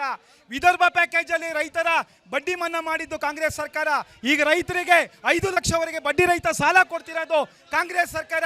ಮೋದಿ ಅಂಬಾನಿ, ಅದಾನಿ ಇವರು ಶ್ರೀಮಂತರ ಏನು ಕಾರ್ಪೊರೇಟ್ ದೊರೆಗಳ 15 ಲಕ್ಷ ಕೋಟಿ ಸಾಲ ಮನ್ನಾ ಮಾಡಿದ್ದು ಮೋದಿ. ಅಂಬಾನಿ, ಅದಾನಿ ಸಾಲ ಮನ್ನಾ ಮಾಡಿದ್ದು ಮೋದಿ. ಆದ್ರೆ ಅನ್ನದಾತನ ಸಾಲ ಮನ್ನಾ ಮಾಡಿದ್ದು Congress. Madam, current bill free ಅಂತಾರಲ್ಲ, ಮನೆದು 2079 ರೂಪಾಯಿ ಬಂದಿದೆ. 7 ರೂಪಾಯಿ ಮಾಡಿದ್ದಾರೆ ಯೂನಿಟ್. ನೋಡಿ, ಸಾಕ್ಷಿ ಇದೆ. ಇವತ್ತು ಏನವರ ಸರ್ಕಾರ, ಕಾಂಗ್ರೆಸ್ ಸರ್ಕಾರ ದಲಿತರ ಪರ ಅಂತೇಳಿ ದಲಿತರಿಗೆ ಎಷ್ಟು ವಿರೋಧ ಅಂದ್ರೆ SC TSP ಫಂಡ್ ಅನ್ನ 25 ಲಕ್ಷಕ್ಕೆ ಹೆಚ್ಚು ಫಂಡ್ ಅನ್ನ ಅದು ದಲಿತರ 25 ಕೋಟಿಗಿಂತ ಜಾಸ್ತಿ ಅದನ್ನ ಅಭಿವೃದ್ಧಿಗೆ ಬಳಸಿದ್ರಲ್ಲ, ಏನ್ ಸಾರ್ಥಕ ಆಯ್ತು ಅಂತ. ನಿಮ್ಮಲ್ಲಿ ಯಾರು ಕ್ಯಾಂಡಿಡೇಟ್ಗಳಿಲ್ವಲ್ರಿ? ಪ್ರತಿ ಸತಿನೂ ಹೊರಗಡೆಯಿಂದ ಕರ್ಕೊಂಡ್ ಬರ್ತೀರಲ್ರಿ. ರಮೇಶ್ ಹೆಗಡೆ ಅವರ ಇದ್ರೆ ನಿಂತ್ಕೊಂಡ್ಬಂದಿತ್ತಲ್ಲ. ಕಾಂಗ್ರೆಸ್ ವಕ್ತಾರರಿಗೆ ಒಂದು ಹೇಳಕ್ಕೆ ಇಷ್ಟಪಡ್ತೀನಿ. ಏನು ಹೇಳ್ತೀರಿ ಇವರು? ನಾವು ಗ್ಯಾರಂಟಿ ಕೊಟ್ವಿ, ಅದರಿಂದ ನಮ್ಮ ಸರ್ಕಾರ ಬಂತು, ಮತ್ತೊಂದು ಅಂತ ಹೇಳ್ತಾ ಇದ್ದಾರೆ. ಇದೇ ನಾನೊಂದು ಕ್ವಶನ್ ಮಾಡ್ತೀನಿ ಅವರಿಗೆ. ಮಧ್ಯಪ್ರದೇಶದಲ್ಲಿ, ಛತ್ತೀಸ್ಗಢದಲ್ಲಿ ಮತ್ತು ರಾಜಸ್ಥಾನದಲ್ಲಿ ಯಾಕೆ ನಿಮ್ಮ ಸರ್ಕಾರ ಬರಲಿಲ್ಲ? ಇದೇ ಗ್ಯಾರಂಟಿ ಕೊಟ್ರಿ, ಇದಕ್ಕಿಂತ ಹೆಚ್ಚಿನ ಗ್ಯಾರಂಟಿ ಕೊಟ್ಟಿದ್ದೀರಾ. ಅಭಿವೃದ್ಧಿ ಅಂತ ಇದಾರಲ್ವಾ, ಹಂಗಾದ್ರೆ ಕಾಣಿಸೋ 2 ಫ್ಲೈಓವರ್ ಅಭಿವೃದ್ಧಿನ, ವಿಮಾನ ನಿಲ್ದಾಣ ಅಭಿವೃದ್ಧಿನ. ಹಂಗಾದ್ರೆ ಇಲ್ಲಿನ ಕಾರ್ಪೊರೇಟರ್ಗಳಿಗೆ ಕೇಳಬೇಕು. ನಮ್ಮ ಚೆನ್ನಣ್ಣವರು ಯಾರು ಕಾರ್ಪೊರೇಟ್ ಆದವರು, ಈಶ್ವರಪ್ಪ ಅವರು ಎಷ್ಟು ಅನುದಾನ ಕೊಟ್ಟಿದ್ದಾರೆ. ಇಲ್ಲಿ ಆಗಿರೋ ಕಾಂಕ್ರೀಟ್ ರೋಡ್ಗಳಿರ್ಬೋದು, ನೀರಿನ ವ್ಯವಸ್ಥೆ ಇರ್ಬೋದು, ಪ್ರತಿಯೊಂದು ಈಶ್ವರಪ್ಪ ಇಲ್ವಾ? ಶಿವಮೊಗ್ಗದಲ್ಲಿ ಕಾಂಗ್ರೆಸ್ BJP ಅಡ್ಜಸ್ಟ್ಮೆಂಟ್ ರಾಜಕಾರಣ. ಯಾಕೆಂದ್ರೆ ಇಡೀ ಶಿವಪ್ಪ ನಾಯ್ಕ ಮಾಲನ್ನೇ ಮಾರಕ್ಕೆ ಹೊರಟಂತವ್ರು ಇವರು. ಅದನ್ನ ಉಳಿಸ್ದಂತವ್ರು ಯಾರಾದ್ರೂ ಇದ್ರೆ ಇವತ್ತು ಶಿವಮೊಗ್ಗದಲ್ಲಿ KS ಈಶ್ವರಪ್ಪನವರು. ಗ್ಯಾರಂಟಿ ಯೋಜನೆಗಳಿಂದ ಅಭಿವೃದ್ಧಿಗಳು ಕುಂಠಿತ ಆಗ್ತಾ ಇದೆ, ಉಳಿದ ಅನುದಾನಗಳನ್ನ ಇದಕ್ಕೆ ಬಳಕೆ ಮಾಡ್ಕೊಳ್ಳಾಗ್ತಾ ಇದೆ ಅನ್ನೋದು ನಿಮ್ಮ ಪ್ರಶ್ನೆ ಆಗಿತ್ತು. ಮೇಡಮ್ ಅವ್ರು ಹೇಳಿದ್ರಲ್ಲ, ಸ್ಪೆಷಲ್ ಕಾಂಪೋನೆಂಟ್ ಸ್ಕೀಮ್, ವಿಶೇಷ ಘಟಕಗಳ ಯೋಜನೆ ಇದೆಯಲ್ಲ, ಪರಿಶಿಷ್ಟ ಜಾತಿ ಪರಿಶಿಷ್ಟ ವರ್ಗದವರು ಯಾರು ಆಡಳಿತ ಕಾಲದಲ್ಲಿ ಕಾಂಗ್ರೆಸ್ ಜಾರಿಗೊಳಿಸಿದ ಬಿಜೆಪಿ ಅವರ ಬಿಜೆಪಿ ಅವರ ಯಾರೇ ಕಿತ್ಕೊಂಡಿದ್ದಾಗಪ್ಪ ನಮ್ಮ 20 ಕೊಟ್ಟಿದ್ದೌದು ತಗೊಂಡಿದ್ದಾಕೆ ಫಲಾನುಭವಿಗಳು ನೋಡು. ನಿಮ್ಮ ಹತ್ರ ತಾಕತ್ತಿದ್ರೆ ಯೋಜನೆ ಜಾರಿ ಮಾಡಬೇಡಿ ನೀವು. ಅವರು ನಿಮ್ಮ ಹತ್ರ ಯೋಜನೆಗೆ ತಾಕತ್ತಿದ್ರೆ ಜಾರಿ ಮಾಡೋ ತಾಕತ್ತಿದ್ರೆ ಅರ್ಜಿ ಹಾಕಿ ಬಡವರು ನಮ್ಮ ಗೃಹಲಕ್ಷ್ಮಿಯ ಫಲಾನುಭವಿ ಈ ತರ ಹೇಳ್ತಾರಲ್ರಿ, ಇದು ಅವ್ರ ಆತ್ಮಸಾಕ್ಷಿ ಹೇಳ್ಬೇಕಾ? ಜನಸಿಗೆ ಸಿಗ್ತಕ್ಕಂಥ ಸೌಲಭ್ಯದ ಒಟ್ಟಾರೆ ಸೇವೆಯ ದರವನ್ನು ಏರಿಕೆ ಮಾಡಿದ್ದಾರೆ. ರೆವಿನ್ಯೂ ಡಿಪಾರ್ಟ್ಮೆಂಟ್ ಗಣನೀಯವಾಗಿರ್ತಕ್ಕಂಥ ಏರಿಕೆಗಳಾಗಿದೆ, ಆಸ್ತಿ ತೆರಿಗೆಗಳನ್ನು ಮಾಡಿದ್ದಾರೆ. ಇವೆಲ್ಲ ಪ್ರಶ್ನೆಗಳು. ನಿಮ್ಮ ಇದಕ್ಕೆ ಬಂದೆ. ಯಡಿಯೂರಪ್ಪನವರು ಮುಖ್ಯಮಂತ್ರಿ ಆದಂಥ ಸಂದರ್ಭದಲ್ಲಿ ಶಿವಮೊಗ್ಗದಲ್ಲಿ ಈ ಹಿಂದೆ ಕಾಂಗ್ರೆಸ್ ಇರ್ಬೇಕಾದ್ರೆ ಆಸ್ತಿ ತೆರಿಗೆ ಎಷ್ಟಿತ್ತು ಸೈಟಿಗೆ ಮನೆಗೆ? ಯಡಿಯೂರಪ್ಪನವರು ಮುಖ್ಯಮಂತ್ರಿ ಆದಂಥ ಸಂದರ್ಭದಲ್ಲಿ ಏನು ಮಾಡಿದ್ರು ಗೊತ್ತಾ ಸ್ವಾಮಿ? ಮೇಡಮ್, ಇವರು ಸಬ್ರಿಸ್ಟ್ರು ಗೈಡ್ಲೈನ್ಸ್ ವ್ಯಾಲ್ಯೂ SR ದರದ ಆಧಾರದ ಮೇಲೆ ಅವೈಜ್ಞಾನಿಕ ತೆರಿಗೆ ಪದ್ಧತಿಯನ್ನು ಜಾರಿಗೊಳಿಸಿ ಯಾರು 3,000 ರೂಪಾಯಿ ಕಂದಾಯ ಕಟ್ತಿದ್ರು ಮನೆಗೆ, ಇವತ್ತು 30,000 ರೂಪಾಯಿ ಮಾಡೋ ಕಾರಣ ಬಿಜೆಪಿ ಮಹಾನಗರ ಪಾಲಿಕೆ ಆಡಳಿತ ಯಡಿಯೂರಪ್ಪ. ಅದೇ ಇದೇ ಚನ್ನಬಸಪ್ಪನವರ ಆಡಳಿತ ಪಕ್ಷದ ನಾಯಕರಾಗಿದ್ರು. ನಮ್ಮ ವಿಶ್ವಾಸ ಅಲ್ಲ ಸರ್, 20 ರೂಪಾಯಿ ಇದ್ದ ಚಾಪಾ ಕಾಗದ ಇವತ್ತು 100 ರೂಪಾಯಿ ಆಗಿದೆ. ಶಕ್ತಿ ಯೋಜನೆ ಅಂತ ಹೇಳ್ತಾ ಇದ್ದೀರಾ. ಒಂದು ಬಸ್ ಹತ್ತಬೇಕು ಅಂದ್ರೆ 6 ಬಸ್ ಕಾಯ್ಬೇಕಾಗಿರೋ ಸಿಚುವೇಶನ್ ಇದೆ. ಬಸ್ಗಳನ್ನ ಕಡಿಮೆ ಮಾಡಿದೀರಾ, ಇದರಿಂದ ಜನ ನಿಂತು ಕಾಯ್ತಾ ಇದ್ದಾರೆ. ಯಾವ ಹೆಣ್ಮಕ್ಳು ಇದ್ರ ಬಗ್ಗೆ ಆಕ್ಷೇಪಣೆ ಮಾಡ್ತಿಲ್ಲ ಸರ್. ಒಂದ್ಸಲ ಬೀದಿಗೆ ಬನ್ನಿ ಸರ್. ಇವ್ರು ಏನ್ ಹೇಳ್ತಾರೆ, ನರೇಂದ್ರ ಮೋದಿಯವರು ಬಿಜೆಪಿ ಅವರು ನಾವು ಮಾತೆಯರಿಗೆ ವಿಶೇಷ ಸ್ಥಾನ ಕೊಡ್ತೀವಿ, ಬರೀ ಬೊಗಳೆ. ಈ ಕ್ಷೇತ್ರದಲ್ಲಿ ಬಿಜೆಪಿ ಮತ್ತು ಕಾಂಗ್ರೆಸ್ ಅಡ್ಜಸ್ಟ್ಮೆಂಟ್ ಮಾಡ್ಕೊಳ್ತಾ ಇದೆ ಅನ್ನುವಂತ ಪ್ರಶ್ನೆಯನ್ನು ಕೂಡ ಅಲ್ಲಿ ಕೇಳಿದ್ರು. 100ಕ್ಕೆ 100 ಸತ್ಯ ಇದು ಗೊತ್ತಾಯ್ತಲ್ಲ, ಇದು ಸತ್ಯ.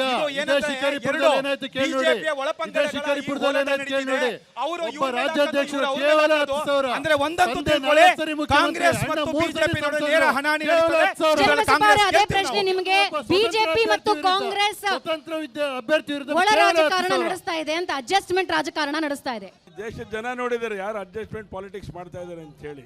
ನಮ್ಮ ರಾಜ್ಯದೊಳಗಡೆ ಎಲ್ಲರ ಜೊತೆನೂ ಕೂಡ ಹೊಂದಾಣಿಕೆ ಮಾಡ್ಕೊಂಡಂತರು ಅವರು. ಮುಸ್ಲಿಂ ಲೀಗ್ ಜೊತೆನೂ ಹೊಂದಾಣಿಕೆ ಮಾಡ್ಕೊಂಡ್ರು, SDPI ಜೊತೆ ಹೊಂದಾಣಿಕೆ ಮಾಡ್ಕೊಂಡ್ರು, ಎಲ್ಲರ ಜೊತೆ ಹೊಂದಾಣಿಕೆ ಮಾಡ್ಕೊಳ್ತಿರೋದು ಯಾರೋ ಇವರು SDPI ಜೊತೆ ಹೊಂದಾಣಿಕೆ ಮಾಡ್ಕೊಂಡಿಲ್ವಾ? ಮಾಡ್ಕೊಂಡು 8 ವರ್ಷ ಆಯ್ತು ಹೊಂದಾಣಿಕೆ ಮಾಡ್ಕೊಂಡು. ನಿಮಗೆ ಎಲ್ಲ ರೀತಿಯ ಹೊಂದಾಣಿಕೆ ರಾಜಕಾರಣ ಮಾಡಿ ಅಭ್ಯಾಸ ಆಗೋಗ್ಬಿಟ್ಟಿದೆ. 63 ವರ್ಷ ಆಪರೇಷನ್ ಕಮಲ ಮಾಡಿದ್ದು ಗೊತ್ತಿದೆ ನಿಮ್ದು. ನೀವು ನೈತಿಕತೆ ಆಪರೇಷನ್ ಕಮಲ ಮಾಡಿದ್ದು, ನಿಮ್ಮ ನೈತಿಕತೆ ಆಪರೇಷನ್ ಕಮಲ ಮಾಡಿದ್ದು ಯಾಕೆ ಅಂತ ಹೇಳಿದ್ರೆ, ಆಪರೇಷನ್ ಕಮಲ ಮಾಡಿದ್ದು ಯಾಕೆ ಅಂತ ಹೇಳಿದ್ರೆ, ಹೈಪೋಥೆಟಿಕಲಿ ಕೇಳ್ತಾ ಇದ್ದೀನಿ. ಇವಾಗ ಅವರಿಬ್ರು ಅಡ್ಜಸ್ಟ್ ಮಾಡಿದ್ದಾರೆ ಅಂತಾನೆ ಅನ್ಕೊಳ್ಳಿ. ಈಶ್ವರಪ್ಪ ಅವ್ರಿಗೆ ಅದರಿಂದ ಲಾಸ್ ಆಗಲ್ವಾ? ಖಂಡಿತವಾಗ್ಲೂ ಲಾಭ ಆಗುತ್ತೆ, ಖಂಡಿತವಾಗ್ಲೂ ಲಾಭ ಆಗುತ್ತೆ ಮೇಡಮ್. ಈಗ ಏನಾಗಿದೆ ನೋಡಿ, ಅವರು ಗೀತಾ ಶಿವರಾಜ್ ಕುಮಾರ್ ಅವ್ರು ನಿಲ್ಸಿದ್ದಾರೆ. ಅದು ಕಾಂಗ್ರೆಸ್ನಲ್ಲಿರೋ ಕಾರ್ಯಕರ್ತರಿಗೆ ಎಲ್ರಿಗೂ ಗೊತ್ತಾಗಿದೆ. ಅಭ್ಯರ್ಥಿ ಗೆಲ್ಲಲ್ಲ ಅನ್ನೋ ಕಾರಣಕ್ಕೆ ಅವರೆಲ್ಲ ಕಾರ್ಯಕರ್ತರು ನಮಗೆ ರಾಷ್ಟ್ರಭಕ್ತ ಬಳಗಕ್ಕಾಗ್ತಾರೆ. ಹಾಗೆ ಇವರು ಕೂಡ ಒಂದು ಡಮ್ಮಿ ಕ್ಯಾಂಡಿಡೇಟ್ ನ ನಿಲ್ಸಿದ್ದಾರೆ ಅಂತ ಹೇಳಿ ನಮ್ಮ ಏನ್ ಮೂಲ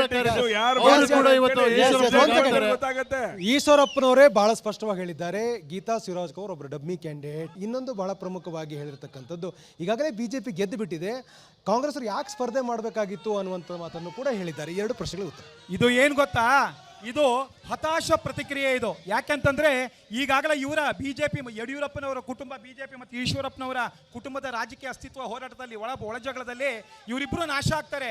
ನಾವು ಗೆಲ್ಲುವ ಕುರುಹುಗಳು ಎಲ್ಲ ಕಡೆ ಕೇಳ್ತಿದೆ.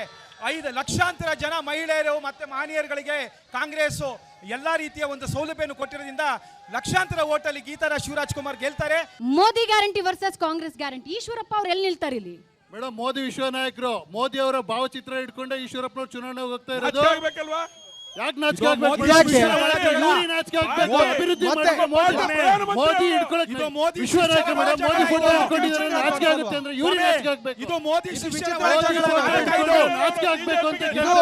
ಮೋದಿಯ ಭಾವಚಿತ್ರದ ಬಳಕೆ ಇದು ರಾಜಕಾರಣದ ವಿಚಿತ್ರ ಅಂತ ಅನ್ಸಲ್ವಾ ನಿಮಗೆ? ಖಂಡಿತ ವಿಚಿತ್ರ. ಇವರ ನಿಲುವು ನೋಡಿ ಈಶ್ವರಪ್ಪನವರು ನಾನು ಗೆದ್ದು ಮತ್ತೆ ಬಿಜೆಪಿ ಈಶ್ವರಪ್ಪನವರು ಸೇರ್ತೇನೆ ನಿಲುವು ನೋಡಿ. ಅನ್ನುವಂತ ಹೇಳಿಕೆ ಈಶ್ವರಪ್ಪನವ್ರದ್ದು. ಕಟ್ಟಿದ್ಯಾರು ಸರ್ ಬಿಜೆಪಿಗೆ? ವಿಶ್ವಾಸ್ ಶೆಟ್ಟರ್ ಅವರನ್ನ ವಾಪಸ್ ಬಿಜೆಪಿ ತೆಗೆದುಕೊಂಡ ಹಾಗೆ ಈಶ್ವರಪ್ಪ ಅವ್ರನ್ನ ತೆಗೆದುಕೊಳ್ತಾರೆ ಅನ್ನೋ ಅತಿಯಾದ ಆತ್ಮವಿಶ್ವಾಸನ ಇವತ್ತು ಹತ್ತಿರ ಏಣಿ ಮರ್ತಿರೋರು ಯಾರು? ಇವತ್ತು ಈಶ್ವರಪ್ಪನವ್ರು ಇಲ್ಲ ಇವತ್ತು ಭಾರತೀಯ ಜನತಾ ಪಕ್ಷ ಶಿವಮೊಗ್ಗದಲ್ಲಿ ಇರಕ್ ಸಾಧ್ಯನೇ ಇರಲಿಲ್ಲ. ಇಡೀ ಜೀವನವನ್ನ ಭಾರತೀಯ ಜನತಾ ಪಕ್ಷ ಕಟ್ಟಲಿಕ್ಕೆ ಈಶ್ವರಪ್ಪನವರು ಇವತ್ತು ಪಕ್ಷ ಕಟ್ಟಿಲ್ಲ. ಇವತ್ತು ಈಶ್ವರಪ್ಪನವ್ರನ್ನ ಕೆಲವು ನಾಯಕರು ಮರ್ತಿದ್ದಾರೆ. ಕೆಲವರು ನಾಯಕರು ಆಗಿರೋದು ಈಶ್ವರಪ್ಪನವರಿಂದ. ರಮೇಶ್ ಹೆಗಡೆ ಅವರೇ, ವಿಧಾನಸಭೆಯಲ್ಲಿ ಕೈ ಹಿಡಿದ ಗ್ಯಾರಂಟಿ ಈ ಬಾರಿ ಲೋಕಸಭೆಯಲ್ಲಿ ಕೈ ಹಿಡಿಯುತ್ತಾ ನಿಮಗೆ? 100% ಕೈ ಹಿಡಿಯುತ್ತೆ. ನೋಡಿ ಇಲ್ಲೇ ಹೇಳ್ತಾ ಇದ್ದೀನಿ, ಅಭಿಮಾನಿಗಳ ಇದು. ಯಾಕೆಂತಂದ್ರೆ ಈಶ್ವರಪ್ಪನವರಿಗೂ ಇವತ್ತು ಏನು ಬಿಜೆಪಿ ಉಸ್ತುವಾರಿ ಇದಾರಲ್ಲ ಅಗರ್ವಾಲ್ ಮೋದಿ ಫೋಟೋನ ಯಾರು ಬೇಕಾದ್ರೆ ಬಳಸ್ಕೋಬಹುದು ಅಂದ್ರು. ಇದು ಈ ತರ ಒಬ್ಬ ವ್ಯಕ್ತಿಯ ಬಗ್ಗೆ ನಾವು ಈಶ್ವರಪ್ಪನವ್ರ ಬಗ್ಗೆ ಗೌರವ ಕೊಡ್ತೇವೆ. ಅಧಿಕಾರ ಇದೆ ನೋಡಿ. ಫೈನಲ್ ವರ್ಡ್ಸ್ ನರಸಿಂಹ ಅವರೇ. ಮೇಡಮ್, ಇವತ್ತು ಗ್ಯಾರಂಟಿ ಬಗ್ಗೆ ಮಾತಾಡ್ತಾ ಇದ್ದೀರಾ. 700 ಕೋಟಿ ರೂಪಾಯಿ ಹಾಲಿನ ಸಬ್ಸಿಡಿ ಹಣ ಇವತ್ತು ರೈತರಿಗೆ ಕೊಟ್ಟಿಲ್ಲ. ಹಾಗೆ ಯಾವುದೇ ಹೊಸ ರಸ್ತೆಗಳಾಗ್ಲಿ ಕಾಂಟ್ರಾಕ್ಟರ್ಗಳು ಯಾವುದು ಹೊಸ ಟೆಂಡರ್ ಕರೆದಿಲ್ಲ. ಹಳೆ ಬಿಲ್ ಯಾವುದು ಪಾವತಿ ಆಗಿಲ್ಲ.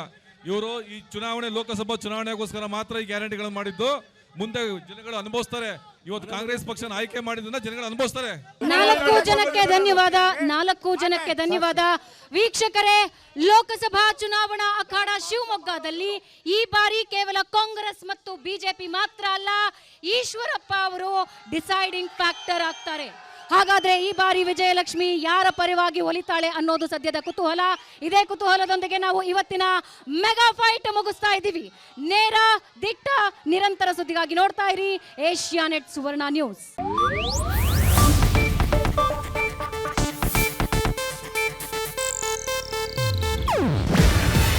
ಇದು ಏಷ್ಯಾನೆಟ್ ನ್ಯೂಸ್ ನೆಟ್ವರ್ಕ್ ಪ್ರಸ್ತುತಿ.